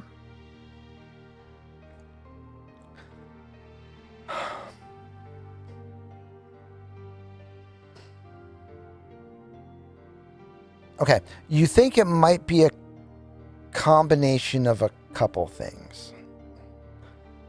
Number one, he is most definitely on something right now. Okay. Number two, you know from his past with Samurai that while he didn't necessarily ever do anything with like anything in the field with the band, because he's not a solo and never was and never could be, you do know that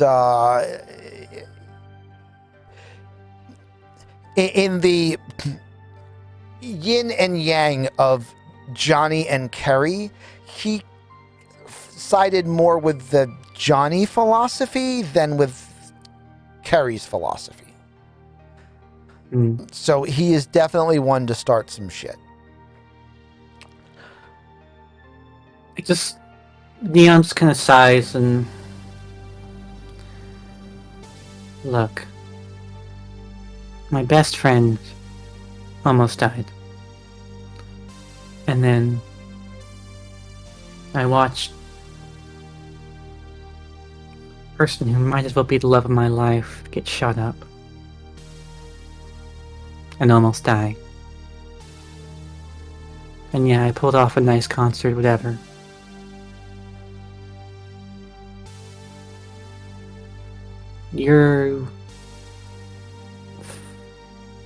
I don't know what your game is here.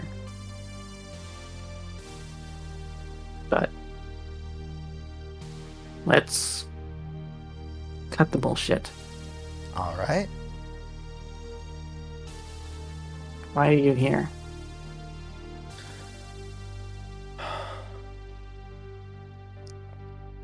A man in my position hears things. A man in my position checks out the things he hears, and if he's smart, he does it firsthand. Because somebody else can give you their impression, but the only way you can really know what your gut says about something is to see it in action for yourself. I saw you on stage. I saw you take care of your crew. And I saw you and your crew take care of those Nazi fucks.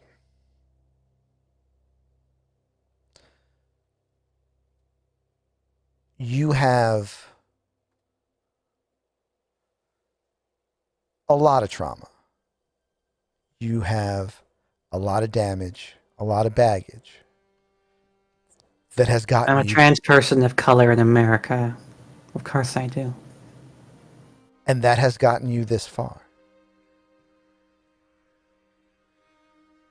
If you weren't who you are, you wouldn't have overcome and still been hungry. Hunger makes this business. Hunger drives this business. And as soon as an artist isn't hungry anymore, they might as well wither up and die. They'll sell records. So what? All of the horrible things and traumas, it's all okay because it makes me hungrier for more? No. It's not okay. And it's not all right. But you are special. You could take all that shit the world was throwing at you and turn it into a performance that will inspire thousands. I'm not special. You are. I just make music.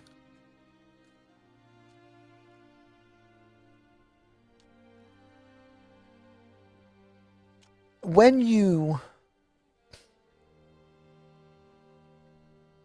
first had problems, when you first realized who you were inside,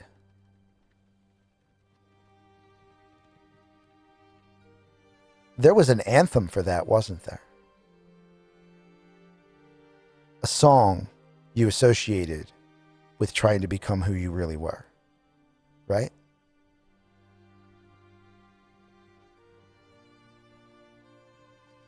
Yeah. Okay.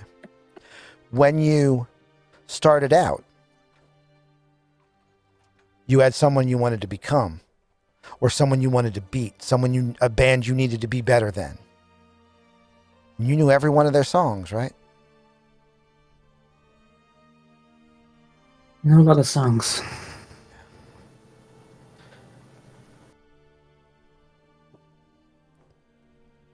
In a world where intelligence, memories are just data traded back and forth like a commodity, there's only one thing that really matters, and that's passion. Because it's the one thing that can't get chromed. Now, you can drug out enough to think you feel it. And trust me, I've tried. But real passion, real deep in the soul drive, there's no way to make that. Nobody can invent it. You have to be someone who can feel it, who can turn it over in their core and use all and become a human crucible to turn all of the pain and hate and ugliness in this world into some other kid's anthem.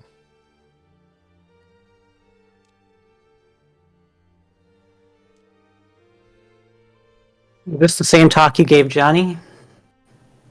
Nah, I've gotten better at it since then. That's good.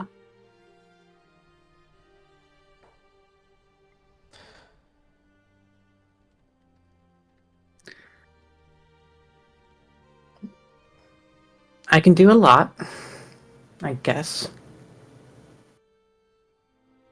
But don't call me special or important or above people. Fair. Just because I have talent doesn't mean I'm above others. And I want to keep it that way. All right. You're humble. I like that. You got an agent?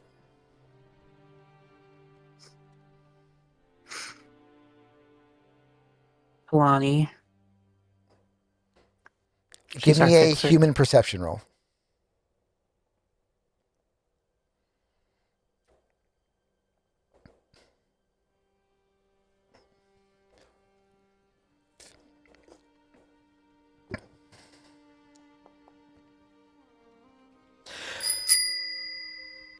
Yay! You see a look of fuck across. Nalani, sorry. Yeah. You see a look of, oh fuck across his head when you mention Nalani. Not a fan?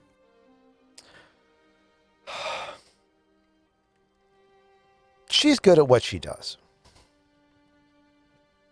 She's not always the easiest to bargain with or deal with. But she's good. Do you guys got... I wouldn't be where I am now without her. Oh, I believe it. Do you guys have a studio space right now? Someplace that you can practice, compose, record? Do we look like we have money? Alright. Well... I mean, I'm bumming rides off of some old guy with a truck who could die any second from a heart attack. Almost did earlier today.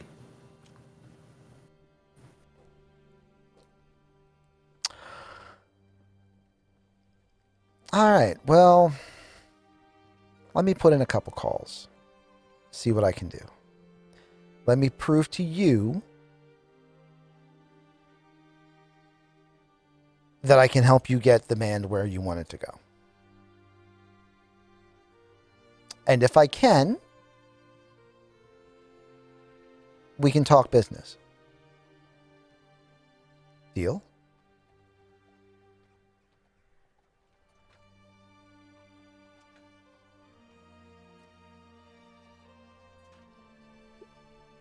Sorry, what did he say? I kind of blanked out that last part. Let me make a few calls. See what I can do to prove that I can help you get the band where you want it to be. And if I do, then we can talk business. Okay? All right. Fine. Cool. See what you can do. After all,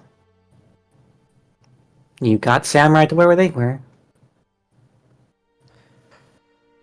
Yeah. Better or worse. And honestly,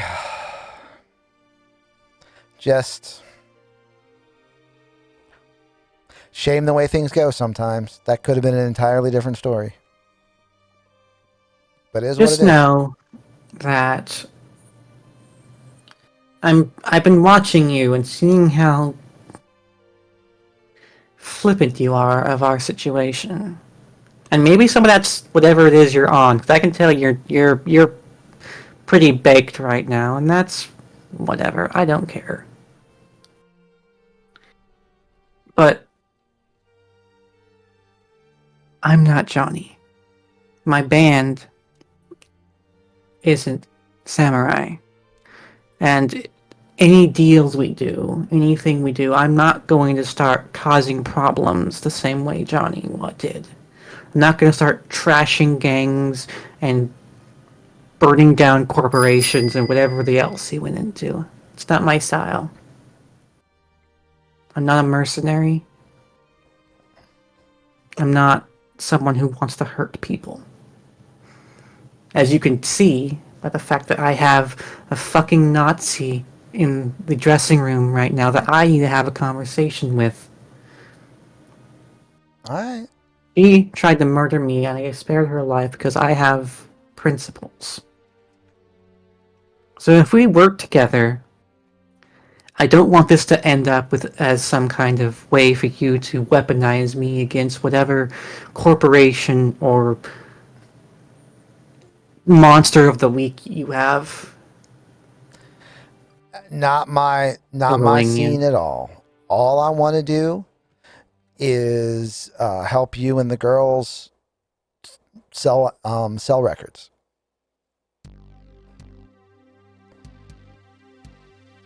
All right. Okay. It's a pleasure to meet you, Jack. And regardless of how I feel right now, thank you for saving Cherry. Consider it a down payment.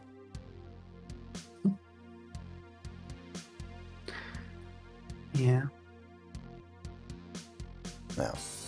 Once you can afford a platinum trauma team membership, I mean, there's no reason not to call them out as often as you can.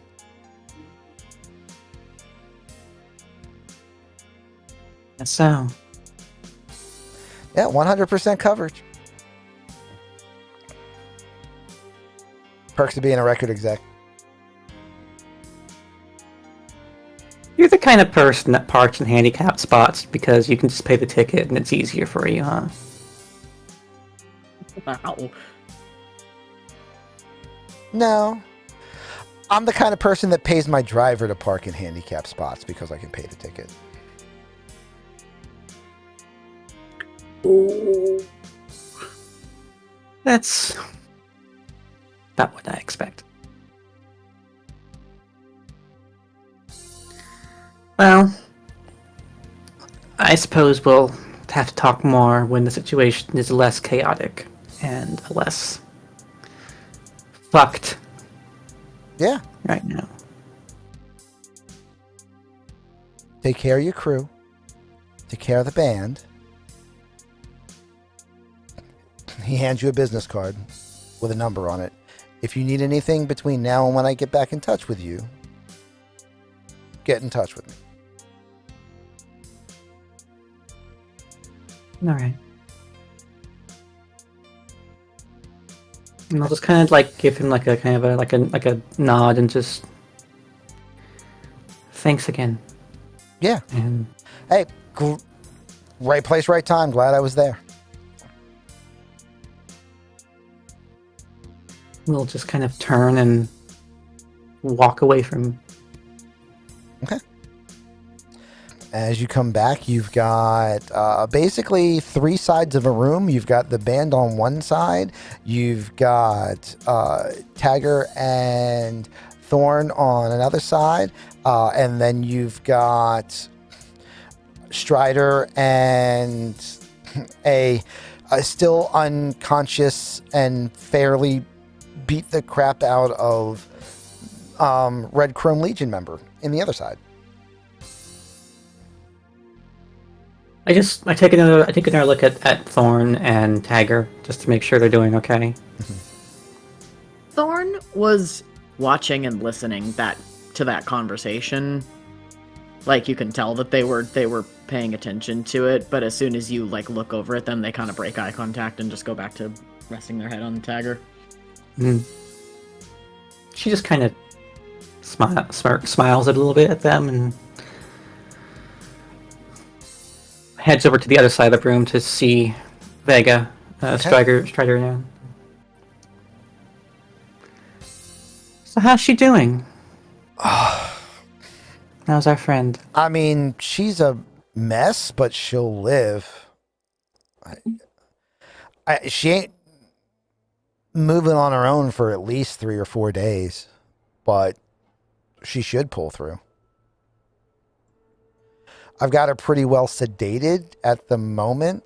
If you want to talk to her, I can bring her up a little bit, but other than that, she's going to be out for a while. And I mean, I don't know. I can fix flesh, but I can't fix that arm. There's servos in there that are just snapped. Someone else is going to have to take a look at that. I can the head I can do a pretty good amount of work on because it doesn't matter if the subdermal armor is scuffed up. That normally repairs itself over time. I can use some flesh spray to, put a face back on. But she's gonna take some time before, before she can see Kyle again.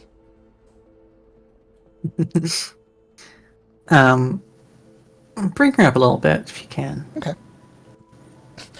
She goes and gets a hypo, and you see the chromer just kind of her eyes kind of flutter. They're glazed over a bit. The one you can tell is a cybernetic implant. The other is not. You can tell because the cybernetic implant looks like it can manage to focus, whereas the other eye is just completely whacked out at the moment. Good morning, Starshine. The Earth says hello.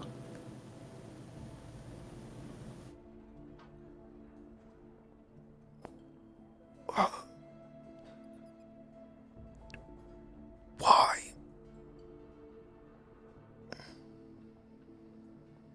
Why? Saved me. Why?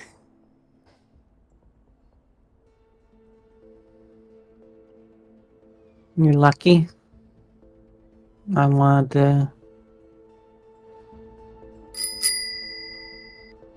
just want to know why myself.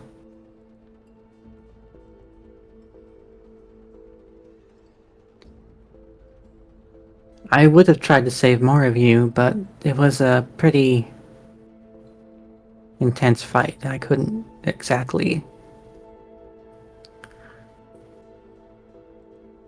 make that call. And you started it, so. True.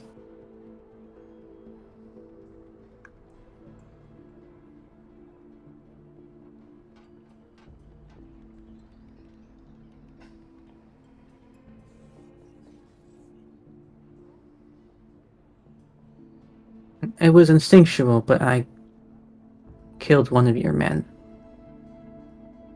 Single shot to the head. I doubt he felt anything. And I realized that moment that even though you are the things you stand for, the kind of indoctrination that you've been given, it still felt horrible knowing that I took that person's life.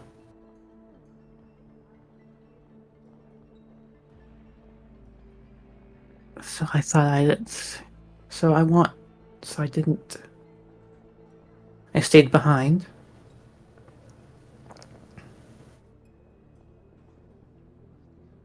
Let my friends handle this situation for the most part.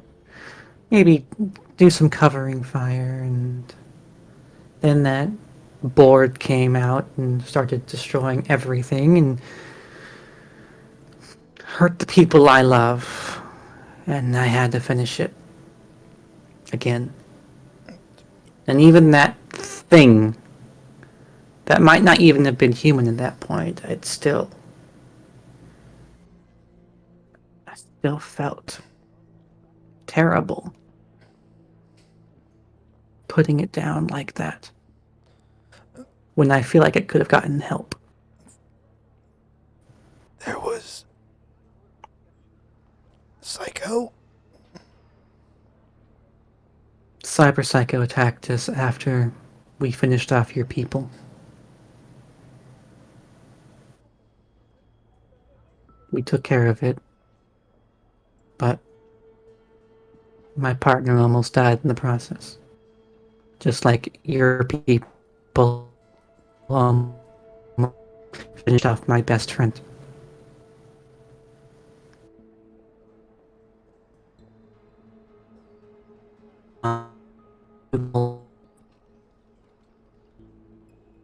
Because we were locked in a fight with whatever it was you were trying to pull.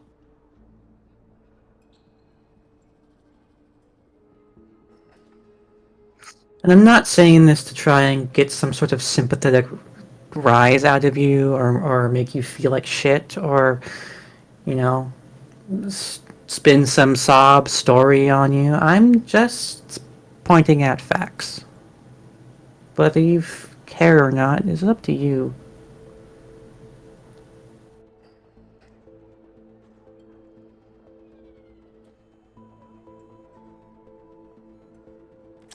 Give me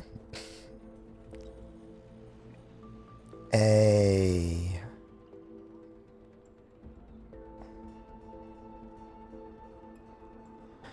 reputation face down roll. Like, God damn it. Fuck. Is there a fate point? That sounds like I a fate don't, point do I? moment. Yep. Go ahead. Do it again. Okay. I mean, That's better. from a 1 to a 13. To a 31. Yeah. And in fact, there is another card that was played. Yeah, the stream bounced a little bit, but I got most of it on this end. Always happens at the worst of times. So that is currently a 36. Nice.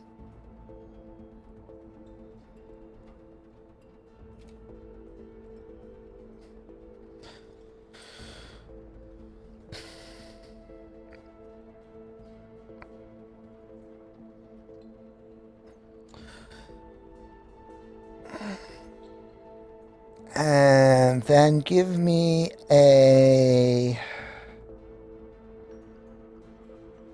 charismatic leadership roll.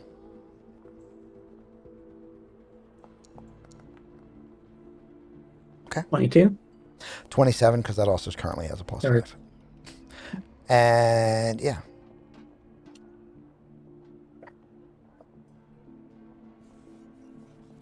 And just to complete the trifecta, give me a persuasion roll.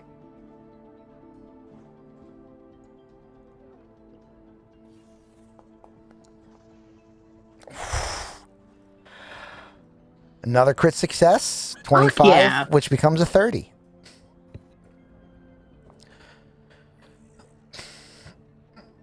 She's just kind of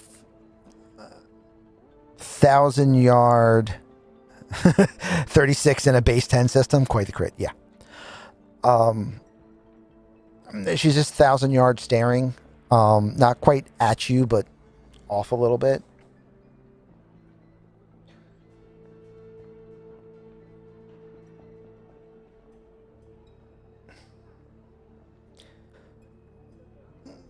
For what it's worth, this wasn't my call.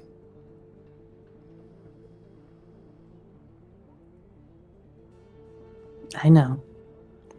You were just following orders. It was true in the 40s, and it's true now. Nice. And that's okay. Well, it's not okay, but I want to talk to you when you have the ability to speak more than frog croaks. I did save your life, so I would like to hope that at the very least you'd owed me that much. If you owe me anything at all.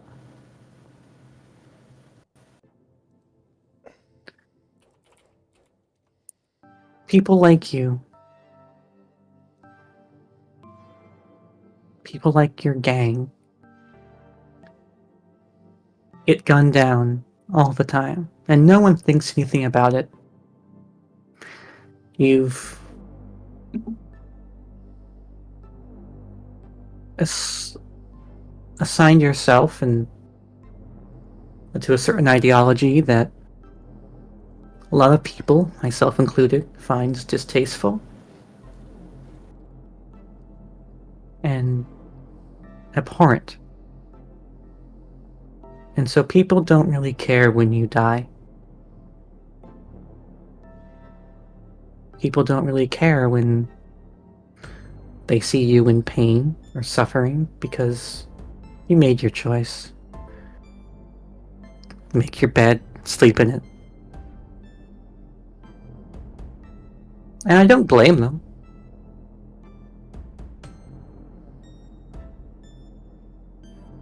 But me personally, despite all of the hardship, all of the shit that I've gone through tonight, I still can't help but feel like garbage, knowing that I took someone's life like that.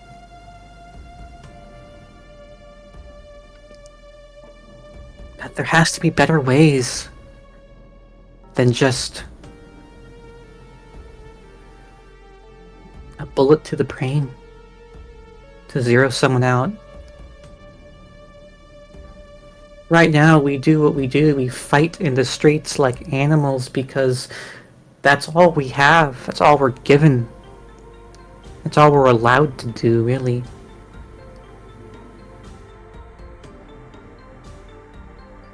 But I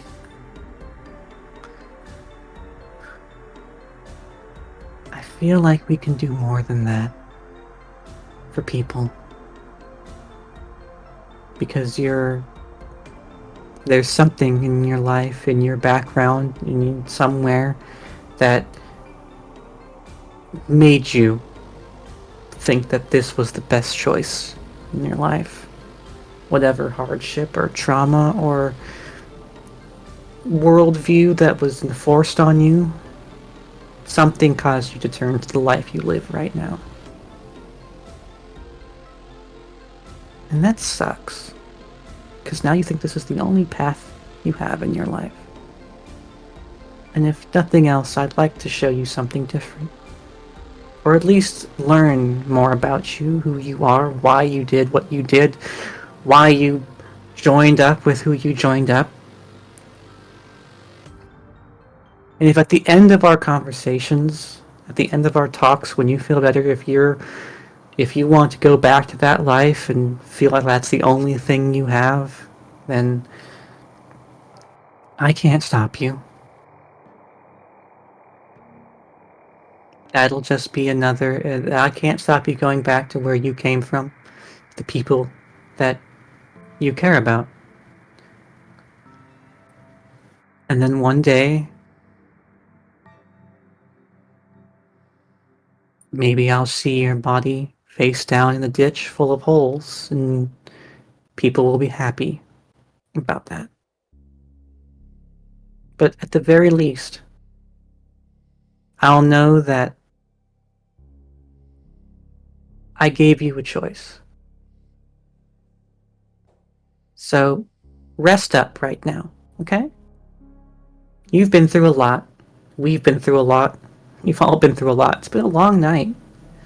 I had the best performance I've ever had in my entire life tonight, and then one of the most terrifying and worst moments I've had since I left prison.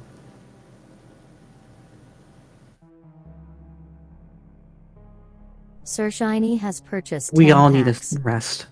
She just keeps kind of looking, like, as you're talking, you see that she's looking further and further away. You're not sure in the moment if it's because you're getting to her or if it's her physical condition or a combination of the two. But you're at least certain that she heard you. We all went through a lot tonight, and we all need a rest. And maybe you need to mourn because maybe some people you considered your friends are now lying face down in that alleyway, where those personalities that came up, that Mammoth is now making fun of, probably.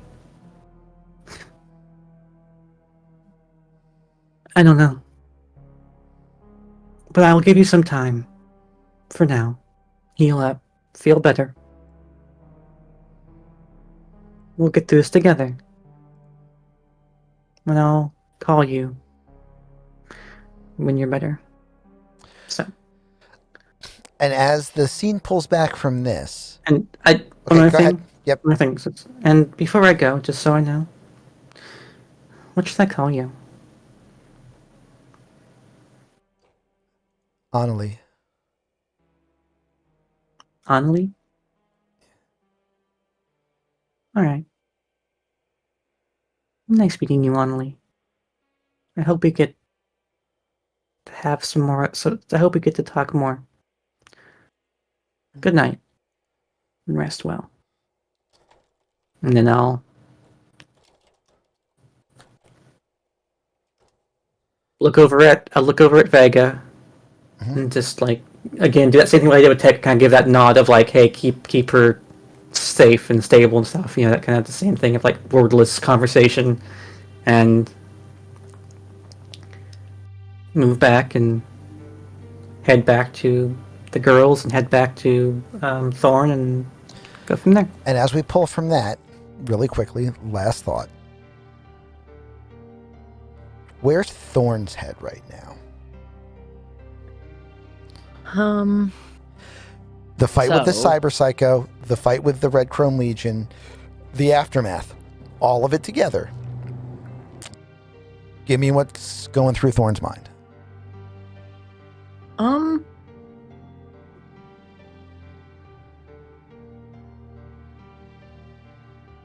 They are very dissociaty. So naming exactly what's going through their mind is a complicated task. They don't feel great.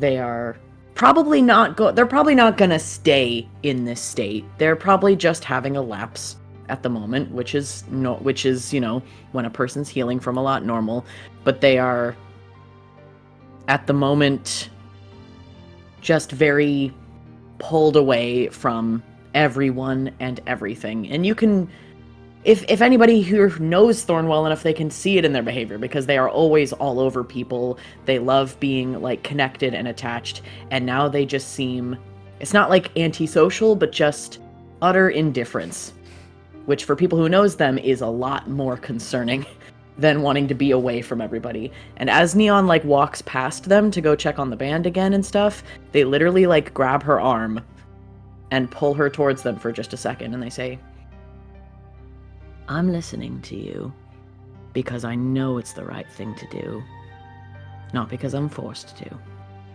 But I need you to understand, if she takes one step back or takes advantage of us in any way, shape, or form, I'm going to kill her, and there is nothing you can do about it. Do you understand that?" Neon nods, looks you in the eye, and just goes, "I wouldn't expect anything less." And as they look at her, it's definitely a firm look, which you don't see from them often, and it's a little cold, but there's also maybe just a tiny bit of hope in their face. Like for the for the first time all night, they're not rooting for her to step backwards. It's just the tiniest little thing. But you, Neon, at least definitely see that before they just let you go to go talk to the band. She just kind of smiles and will give you another kind of side of the chin kind of scritch. And then they kind of pull their head away from your hand when you do that. And okay. Just lean back into Tagger. She'll be like, and she'll just look at Tagger and just be like, "Keep them safe." And then we'll head over to the girls.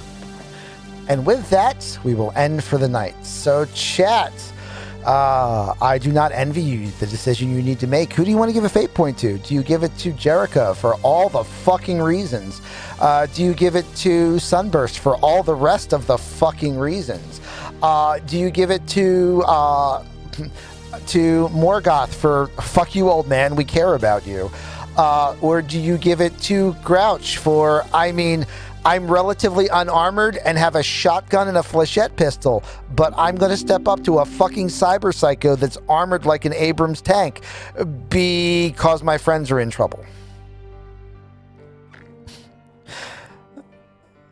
Thorne, I will accept it if you all vote for me, but I will be disappointed. I'm just saying.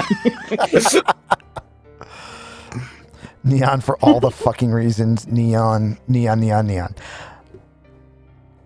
Also, during that, Neon also received a fate point bought with channel points. The description was, Jerica's monologues are just too good at building characters. Shut up and take my channel points. You had me at the start. I'm not crying. My eyes are leaking. So wanted to make sure you heard that, because I don't know if you caught that in chat while you were busy being zoned in on point with your character play. One for Bacon, rightly so. All right. So while we finish getting everybody's votes in, we have a little bit of housekeeping to do. So everybody take it away. Oh, pins. We have to people again. All models in this game built with Hero Forge. Each player built their own models. All of the models shown in the series can be found in the Hero Forge community by Hero Forge subscribers by searching for the 2025 tag. Maps used in this series are by Solution, Chepeku, VD Cyber, Frag Maps, and the R. Talsorian Games website. Talsorian? Talsorian, yes. Talsorian Games website. At least that's how I've always pronounced the name. It could be Talsorian, but I've always said Talsorian since the 90s, and no one's ever corrected me, so I'm just going to assume that I'm right. Music played during the show is from artists such as Tabletop Audio, Karl Casey at Whiteback, Neon Shudder, Kenshiro Plus, Gregorio Franco, Mangadrive, Quine, and See Thomas Howl. Quine. Oh, wait. Quine. Quine? Yeah. Their screen name is pronounced Quine. Noted. Thank you. No worries. Also, I love the fact that it's, for those who aren't familiar, it is C spelled S-E-E, Thomas, and then H-O-W-L, See Thomas Howl. That's some quality stuff there. Please continue. Please check out wait, this shut and up. other shows. You shut the fuck up. Please check out this and other shows at Twitch/Single Step Gaming, at YouTube at Single Step Gaming, at Blue Sky at Single Step Gaming, and check out our merch store for fun campaign-related merchandise by heading to singlestepgaming-shop.fourthwall.com. Remember, the Twitch subs get a discount on all merchandise. You did enough talking. That's going to be a fate point to Jerica, as if anybody thought that could go any other way. Everybody, thank you very much for being here. We hope that you had fun. If you want to see Jerica get me back, I will be in the PC chair. She will be in the GM's chair on Monday. If you want to see Bacon, no, we're actually we will be doing an odd practice one-shotty thing likely tomorrow night instead of our normal Across Stars campaign, which will return in 2 weeks. Tuesday we will have our Light and Darkness campaign. Wednesday we will be off. Thursday will be the Exacted Spirits campaign, assuming that Morden has his PC working. If not, we'll do something else. And then Friday will be our Small Packages campaign. So everybody, thank you very much for being here. We hope that you had fun. We had a blast entertaining you, and we will catch you all next time. Good night, Thanks, everyone. Night chat. Bye.